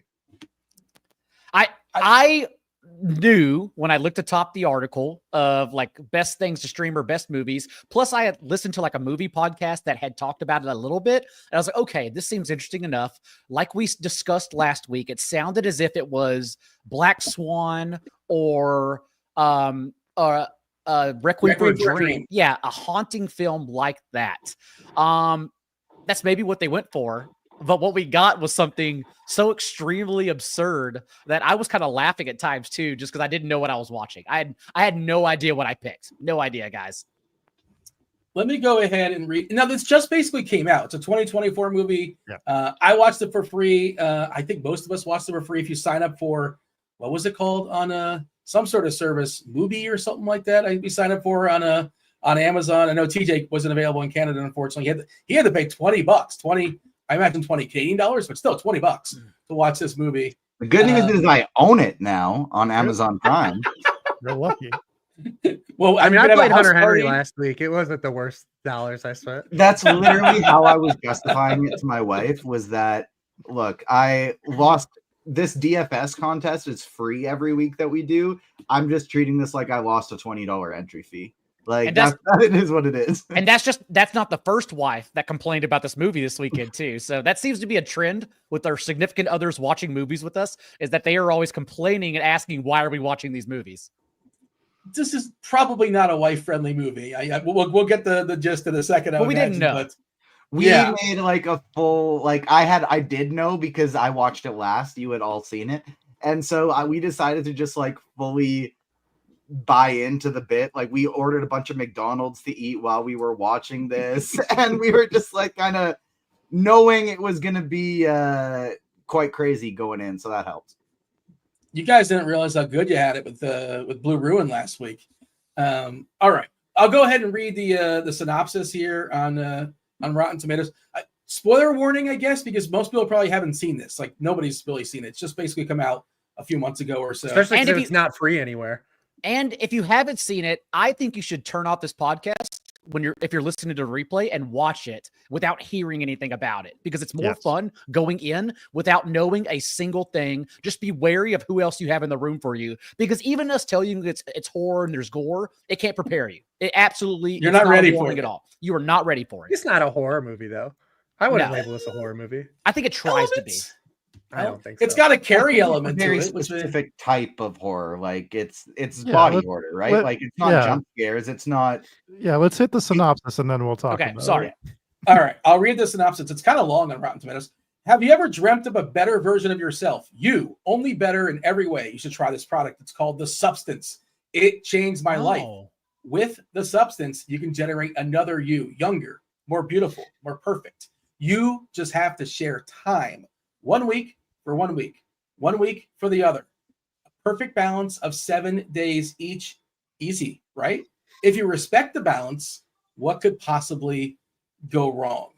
Yeah, so Demi Moore plays a 50-year-old. She's having her 50th birthday party. Or no, just it is her birthday and like nobody's really celebrating it. She's aging in Hollywood, and she well, I guess let me throw it to Rob. You sounded like I didn't want to delve fully into it, but Rob sounded like he wanted to jump on board. So I just didn't want to classify it until we read the synopsis, so that we can say, as TJ pointed out, this is a specific type of horror movie. This is a quote unquote body horror movie, and it's a very niche genre within horror.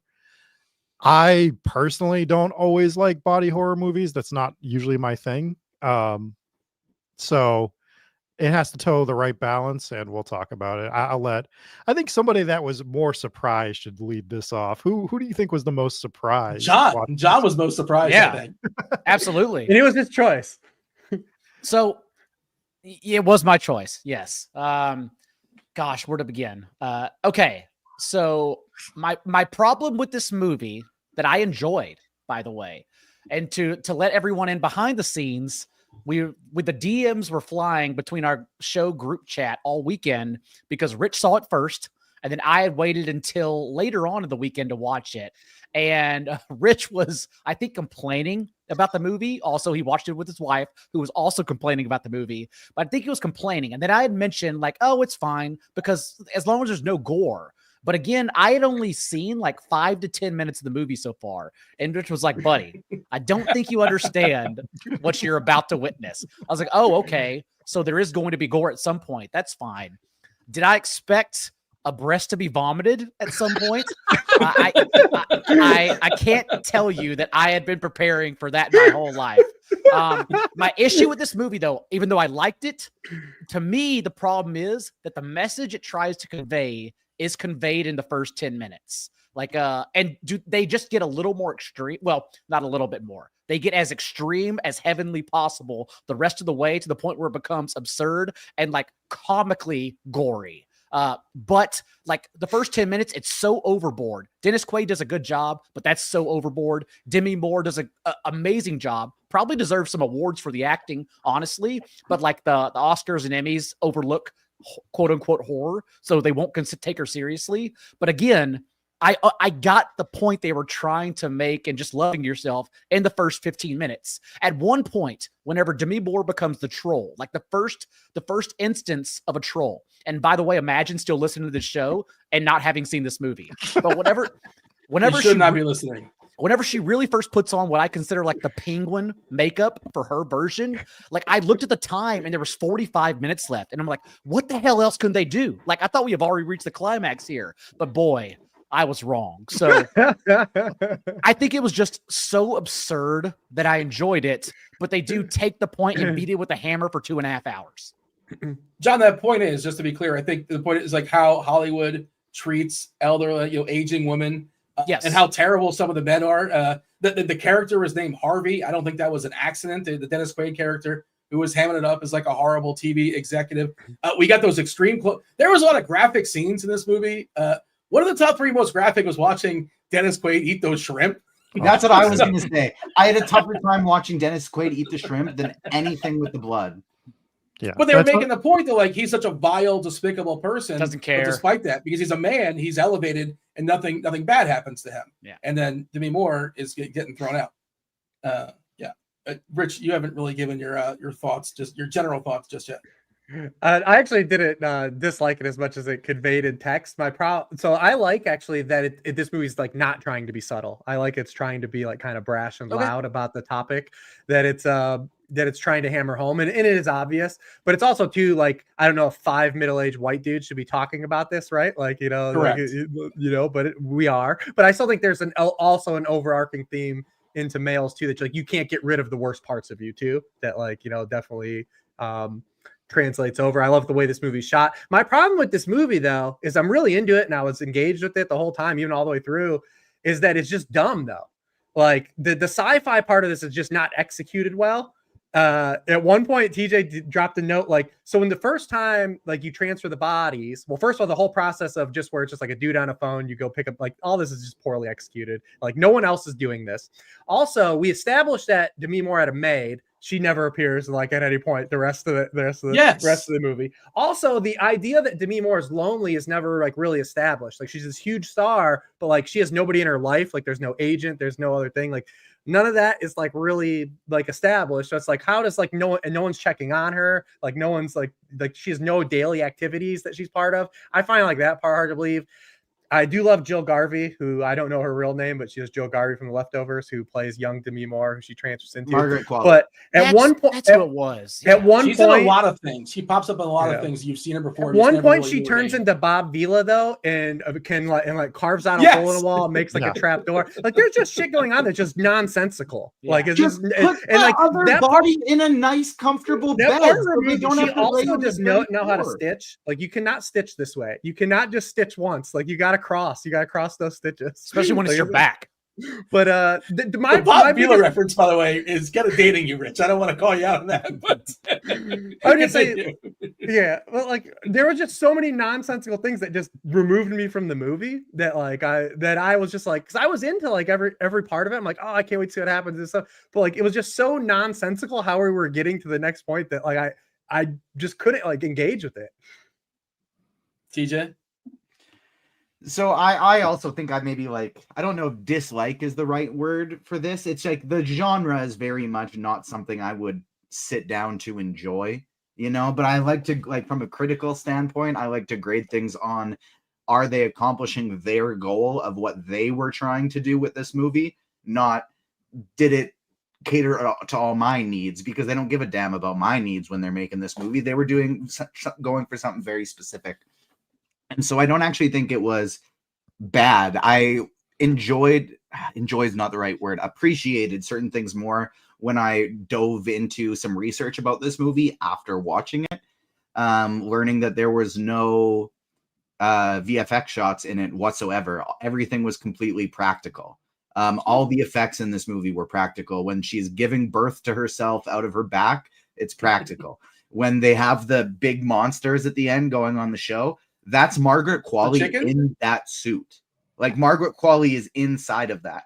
And so apparently her in those suits took about like 8+ days of filming because it was terrible being in it. It was so hot. She felt so claustrophobic. And so they would just go basically until she had a panic attack in the suit every day. And then they would just take it off of her.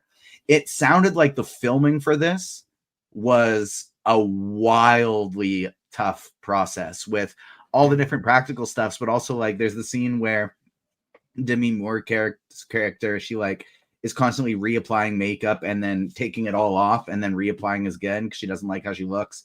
And apparently after like 11 takes, the makeup artist had to step in and go, hey, no, we're actually done for today, because her like skin was going raw and hurting because of the amount of they had. I think that was the best scene in the movie too, to be honest. Yeah, like it's seems like they went through hell to actually get this movie made.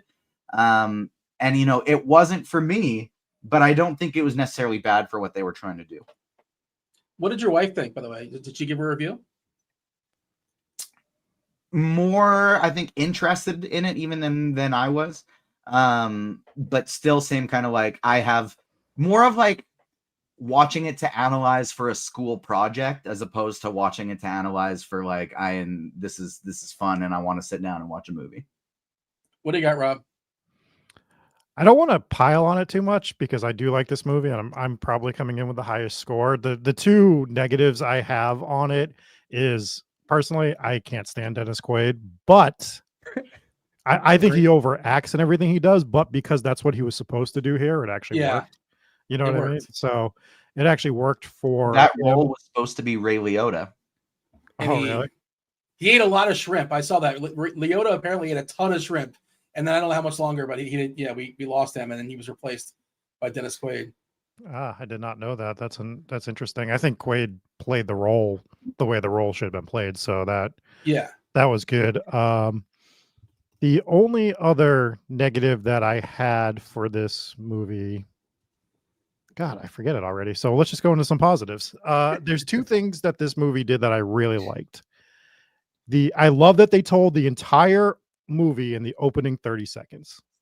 If you guys caught it with the eggs, nope, with the Hollywood star. With the falling Hollywood star. Yeah. So it almost goes scene by scene with it, because it shows the Hollywood star as beautiful, Demi Moore young, people loving her. Then it starts to crack and fade, and people aren't as interested in her going forward, all the way to the ketchup spill on it to show you the final scene of the movie. Ah, yeah. Right. I missed that. So Nice you're getting the entire movie through that. The other thing I really like that this movie did is with the photograph of her in the house. The photograph sort of changes with the movie, with the character of Demi Moore. Starts off where it's kind of perfect. When the finger thing happens, you got the one little ding in the painting. By the time she becomes a monster, the entire frame of that painting is breaking all the way to the point where it becomes part of a mask. So I thought doing like sort of a Dorian Gray, but like a modern twist on it was kind of interesting. If you guys are familiar with the Dorian Gray story from like hundreds of years ago at this point, thought that was pretty cool. The thing that I did like the most, I like the scene that you guys brought up, but the scene in the diner is the scene that I really liked. It's generally like an exposition dump when the old man comes to talk to her about who ends up being the younger person that 203 or something like that. Yeah, that It's a doctor, the recommended. Correct. So I thought that was a really creepy scene. I thought I wanted that side explored more. I wanted the sci-fi. I wanted that element of it to be explored more. Yeah. I think they could have done a better job of, I mean, if you were paying attention, you know this, but like, I feel like a lot of people didn't catch that it's the same person in both bodies. Like, and like, I think people are taking away that it's a new person when it's not. It's still her. She's still the one that's making the decision to stay younger. She's the one that's doing all of this. Like, it is her fault. Yeah. And I don't think they needed to go too much further, but maybe one more line just for some people, because I don't think everyone completely got that. But overall, really, really enjoyed this movie when this is not my typical favorite genre of horror movies.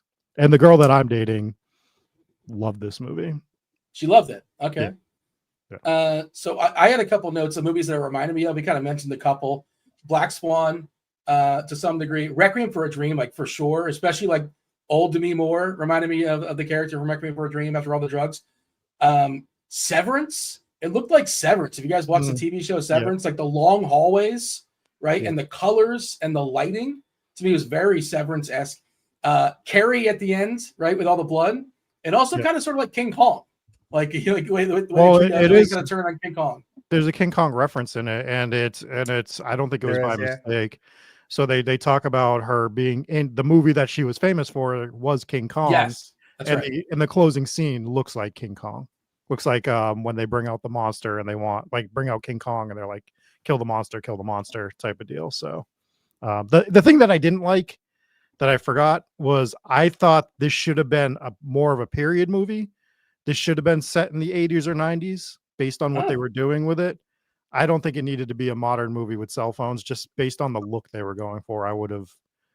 It's a small thing. I think the message was more like 2000s at least, or now. But it kind of, I thought the part that kind of worked with it was a lot of the aesthetics were very 80s, but that's because she was 50. You know, like her prime was not 80s, but like 2000s kind of when it was going. And so I agree with you. Maybe kind of they could have had it so that it took place in the 2000s, so that she was in her 30s and late 20s in the 80s kind of thing.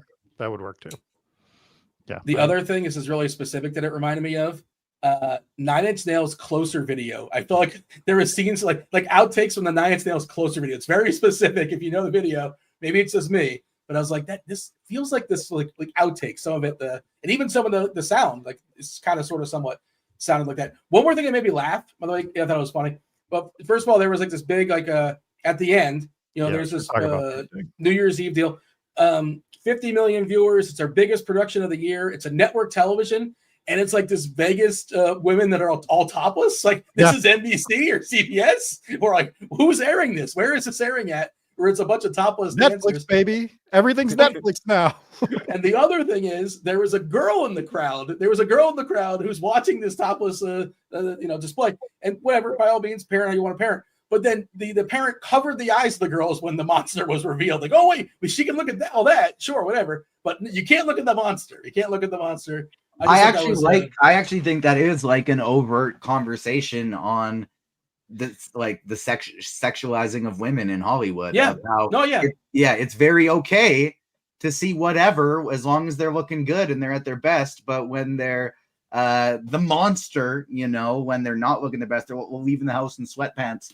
That's when they kind of get crucified, especially again, fitting that 2000s theme more, where it was literally like the like you have your tabloid magazines like on the front pages of everywhere, and the TMZs just starting out, and Britney Spears will gain like 3 pounds and wear sweatpants, and they'll be like, she's a whale, an absolute whale on the cover of these magazines. Like, I thought that was pretty fitting for that.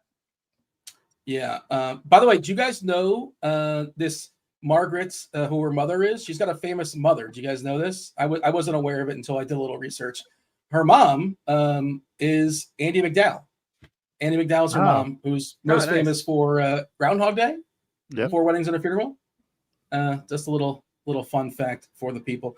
Rich, what was your wife's review? For Jill Garvey. Rich, what was Jill Garvey's an easier name to remember. What was your wife's official review, Rich? I feel like it wasn't good. No, it wasn't really her thing. Even there was stuff that she liked about from the angle of being a woman having to deal with this shit, right? Like but also was not really into like the last 30 minutes of this movie. That's definitely not her genre. It's pretty divisive, that last 30 minutes of this movie. By the way, shout out to Margaret and Demi Moore. Demi Moore, by the way, anyone want to guess how old Demi Moore is? Oh, geez. She's got to be in her. Is she 60 yet? She's got to be 62. Right? 62. Yeah, wow. And she just went for it, and good for her. And if you're my age, you remember when striptease came out, and it was like the biggest thing. That was like the biggest thing at the time. Like Demi Moore is gonna be doing it all. Ghost, G.I. Jane. Terrible movie, by the way. Striptease. Striptease is bad. Yeah, I mean it's a real bad movie. And I randomly, not knowing this movie was coming, like 10 days ago or so, Demi Moore was back in my life because I watched The Juror, and that was bonkers because Alec Baldwin is out of his mind. I don't think, and nobody's really seen it. Nobody's ever talked about it. It's actually a pretty good movie. But The Juror, starring Demi Moore. Anything else here before we give a score? Or actually, no, we got to the old. What do you got? Just the end of the movie, man. Just the end of the movie is absolutely bonkers. The monster design is crazy. The amount of blood that we get at the end of the movie, the face crawling was LOL funny. Like I mean, once you lean into it, it's fun. They went for it. Like they did not stop. It's like 15 straight minutes of a blood fountain, and an ode to Carrie, but done for an even more extensive and more over the top way. And then the crawling face I thought was beautiful. Yeah, so good. Just putting it into it all, just capping this movie that was like Parasite, where the first 45 minutes is not the last 45 minutes. We're watching 2 totally different films. Yeah, absolutely. Shout out Parasite. If you've never seen Parasite, by all means, see Parasite. Watch that after the show. You got to read a little bit. All right. Yeah. My just top down thing was that I thought this movie could have been great and it wasn't. That's why I was more mad about it. I think this movie had another level it could have got to, and it didn't get there. A common gripe on this show is the movies are too long, and this one actually is like 2.5 hours. Oh yeah. Did anybody think this was too long, or like it worked for 2.5 hours? Didn't work for me, but I think it worked with the point they were trying to hammer home. I didn't mind the length just because I felt like I guess it depends on how you viewed or if you watched through your hands that much, because anytime there was an excessive 3 to 5 minutes, then they rip you back in with losing a fingernail, getting it stripped from you, or they try to just clench your nerves back up to bring your attention back to the screen. Yeah. All right. If they could shave it down, it would have only been by 10 minutes at most, I would say. I got the IMDb open. Rich, you're going to go first. You tell me 1 through 10. What is the IMDb score?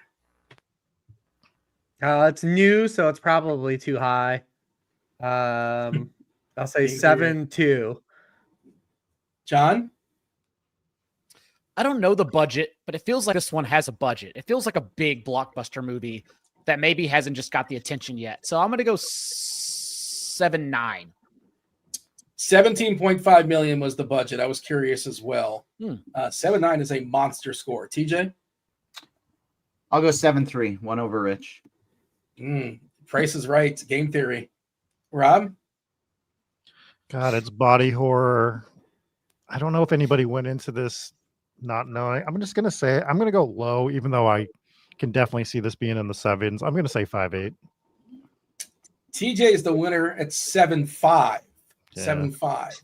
It's 2 weeks in a row, baby. We're gonna If run only it back. I won. If only I won the Rotten Tomatoes and IMDb guessing. Or if only I won our DFS contest as often as I win the Rotten Tomatoes guessing, I'd actually be able to pick a movie this year. We'd be watching the Hulk next week or something like that. I could have been watching Blade 2 this week. I'm disappointed. We still might be. Rob will tell us what we're watching in a second. Rotten Tomatoes, both scores. I want both scores. I want the audience, and I want the give me the critics first. 322 critics. The audience is only 1,000 verified because it's new. Not a lot of people just yet, but that's our sample size. Rob, you're going first. Give me the critics and the audience. Critics are going to be higher, I think. I'm going to go 90 and 82. TJ. I was going to go 90 also, but I'm going to go 91 for critics, and I'll say 69 for viewers. Perfect number. All right. TJ couldn't help himself. Daigle? I think it's high and high, so we're going to price this right it. I'm going to go 89 for critics and 81 for audience. Rich, what's left for you? I'll say 85. So Rob killed the game. He won both Showcase Showdowns as far as the critics, 90. He nailed it at 90. And the audience, 74. Yeah, this is very clearly an audience more divided than the critics. Critics are going to love this stuff. Wasn't Rob in the 80s for audience? I said 82. No, but he said 90 for critics. He didn't hit them both. Yeah. I meant for critics. I think he binked it. Correct, Rob? I think so. Yeah, he did. Okay, let's go ahead and give it a score. TJ, do you have a Marvel I'm character? still trying to figure something out. Oh, you're scrambling on the fly. He thought about it a long time. I have been, and I literally have just been like not able to think of a good one. Rich, you have a tight end? Yeah, I mean, like I said, for me, this movie had a lot of promise. I ended up being disappointed in the end because I thought it could have been better. So I'm gonna give it an Eric Ebron. Oh, what a good one. That's such a good one. Eric Ebron. I did not expect to hear Eric Ebron today. That's spectacular. Daigle, you got a wrestler for the people? I always do. And this is bloody, so it should be someone that has been willing to get scarred up a little bit. At the same time, though, although I said it is on the surface, there is layers. There is depth to this movie. There's a lot going on here, and there's enough action-packed and superstar acting in it where it needs to be someone known. And so I think it's fitting that Mick Foley is the substance. It's pretty good. Rob, you're going to go before, as always, do you approve of Mick Foley as a selection for a wrestler? And Mick Foley, not just Mankind, Rob, because Mick Foley is all three. Cactus Jack, Dude Love, and Mankind. Yeah. It makes perfect sense. I'm for it. Absolutely nails it. I have it at 3.8 out of 5. Fun fact: I had the lowest score. We reviewed this for Hometown Ghost Stories that's coming out soon, and I had it at the lowest out of everybody at a 3.8. Wow. Yeah, that's a 3.8's pretty strong. I 1 through 100. I liked it too. It's kind of in that bucket of Requiem for a Dream. Like I liked it, but I don't know if I ever need to see it again. Right? I don't know if I ever want to watch this again. Rewatching this movie is crazy. Rewatching this movie is insane behavior. But I like you guys, but I appreciate it for what it was. I thought it was really well done, really well executed, and I will give it a 72. 72 out of 100. TJ, we buy enough time for you. Do you have something? Yeah, I thought of something way better than anything I had before too, so it works. This one is Omni-Man. This movie is the character Omni-Man. He is in the comic book and TV show Invincible. Oh, yeah. And the reason I went with Omni-Man is because if you've never seen Invincible or read Invincible, the end of the first episode is among the most shocking things you will see in comic book media. And so this movie had big time shock value. I think you put it up against some other hard hitters in similar genres, it might not stack up to it. You know, Omni-Man is the alien who can fly, similar to a Superman. You put him toe-to-toe with a couple of those guys, he's probably going to lose. But the shock value is sky high, and the writing for what they were trying to go with was really good. More shocking than The Boys and Homelander first episode? Or right there? So The Boys, in terms of like the type of gore you get, I think was like that very first episode gives you more like, oh, wow, that's what this is. It hits you right away, too, yeah. But Invincible from a storytelling perspective is pretty wildly crazy. And have you read the whole thing? No, I've read about half now. Oh yeah. I'm further it's one ahead. Of my favorites. I'm further ahead than the TV show, but I don't know if you can see it, but like the really thick ones at the bottom here are Invincible that I have in that crew. But I don't remember where we were going with that, but very shocking ending to the first episode of Invincible. I thought this movie was very shocking, and I don't think it was bad. I just think it was not for me. Producer Steve, the GOAT, asking in chat, who wins in a fight, Omni-Man or Homelander? I think Omni-Man probably kicks his ass. Oh, okay. You can't recommend this movie to a friend. Like, you can't blindly recommend. You have to know the person, right? You can't just like as a general. It's not a recommend movie. This to 2 friends today, but it's because I know. You know that. I think people should watch this movie. Yeah, I think you should recommend it to people. I think this is a movie people should watch. And it's. I think that says something for it, though, too. I think that does say something for it. There's a few we've watched where I'd be like, that movie is. There's a couple movies it doesn't exist, right? Not the genre, the type, but this movie reminded me of Poor Things in the sense of if you don't know what you're watching when you go into that movie, you're like, what the like? And I don't want to get us demonetized on. Also, YouTube. Jill Garvey's in Poor Things. But yes, it's like a movie like that where if you don't know what you're seeing, it's like, oh damn, what is this? What is her real name? I keep calling her Jill Garvey. Rich, I didn't know you were a Leftovers. That's another TV show. You can't recommend it to anybody. Yeah, it's one of my favorite. One of my favorite. The Leftovers was incredible. I'm in the bag for Lindelof, though. I'm pretty much Team Lindelof all the way. It's well, Lost, I guess, is also on the. Even you defend the finale. Are you going to defend the finale? You don't have to do it right now. Not really. I've never seen Lost yet. I'm about to start binging it. It's not.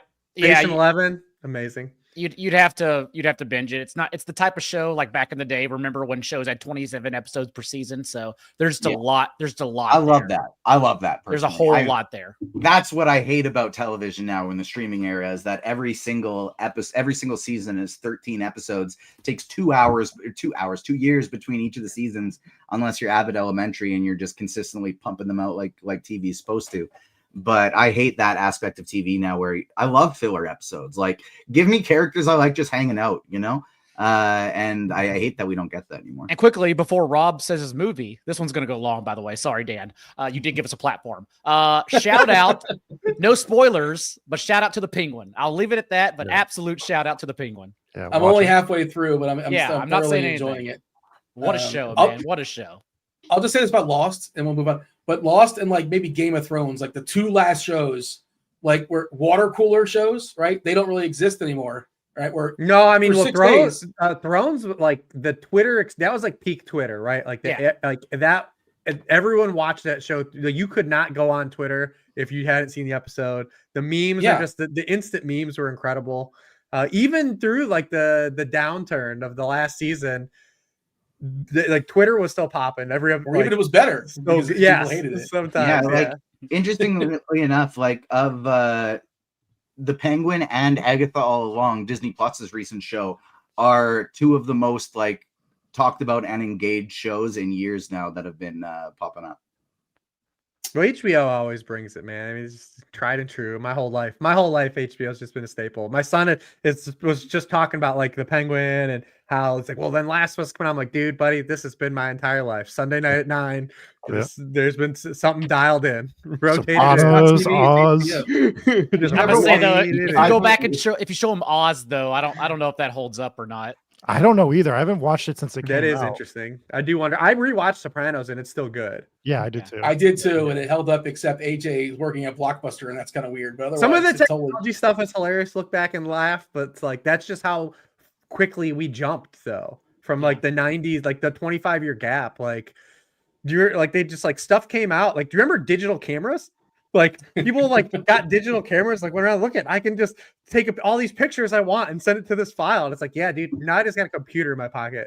Like, but they just like had like portable DVD players with something that seemed like such a huge staple at a time, and then just like lasted 9 months. Especially if you have the skip protection. But just like stuff, we had so many things that like seemed so like a break on technology that just like we're like, oh yeah, that just is gone now. As Serotonin Cowboy, who's always here for the movie portion of the show, because we are the best movie podcast everyone knows. Boardwalk Empire, the one that's not talked about, but also very, very, very good. Love that show. Spectacular show, and it is underrated. To a point. So, I mean, the whole situation where they had to get rid of a character that wasn't supposed to get, they weren't supposed to get rid of, I thought really hurt. They weren't supposed to get rid of Darmody? Correct. I think he was a pain, right? Like on set, he was a nightmare on set. Oh, he was Kevin Costner? Yeah, they just were like, buddy. Like, it's a stare at the flowers. I didn't know that, but I think that's written in really well. Okay. I mean, it's written in well, but you can tell that should have been something like that should have been the culmination of the show. Got it. For me, I thought that afterwards the show wasn't the same. You know, it was sort of like what's that show?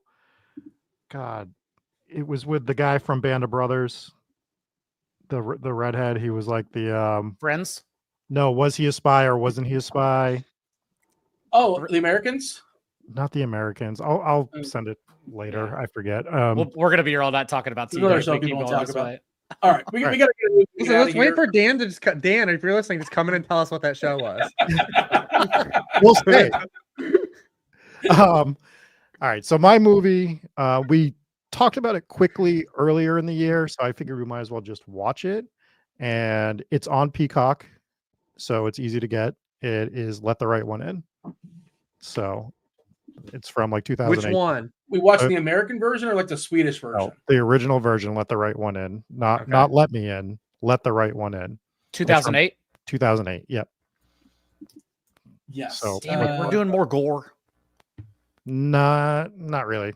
Okay, cool. I won't say anymore. Top thing, it's described as a dark, twisted, gory horror. That's what I saw. I was like, oh, we're doing this again.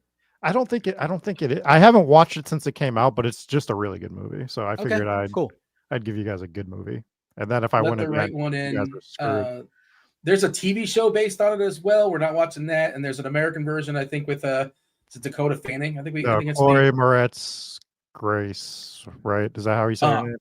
Yeah. That's who it is. I get those two confused, I suppose. But yeah. All right. So Let the Right One In. That's what we're going to talk about next week. If you guys are still with us, if you're still hanging around, do appreciate y'all, and watch Let the Right One In, so you don't have to like turn it off. And we're gonna throw out all those spoilers next week. Do we get the plugs in at this point? The plugs, they know where to find us. For Rich, for Eric Hebron, for TJ, for Rob, for Daigle, I was Dean. Go win something this week. We're out of here. Oh!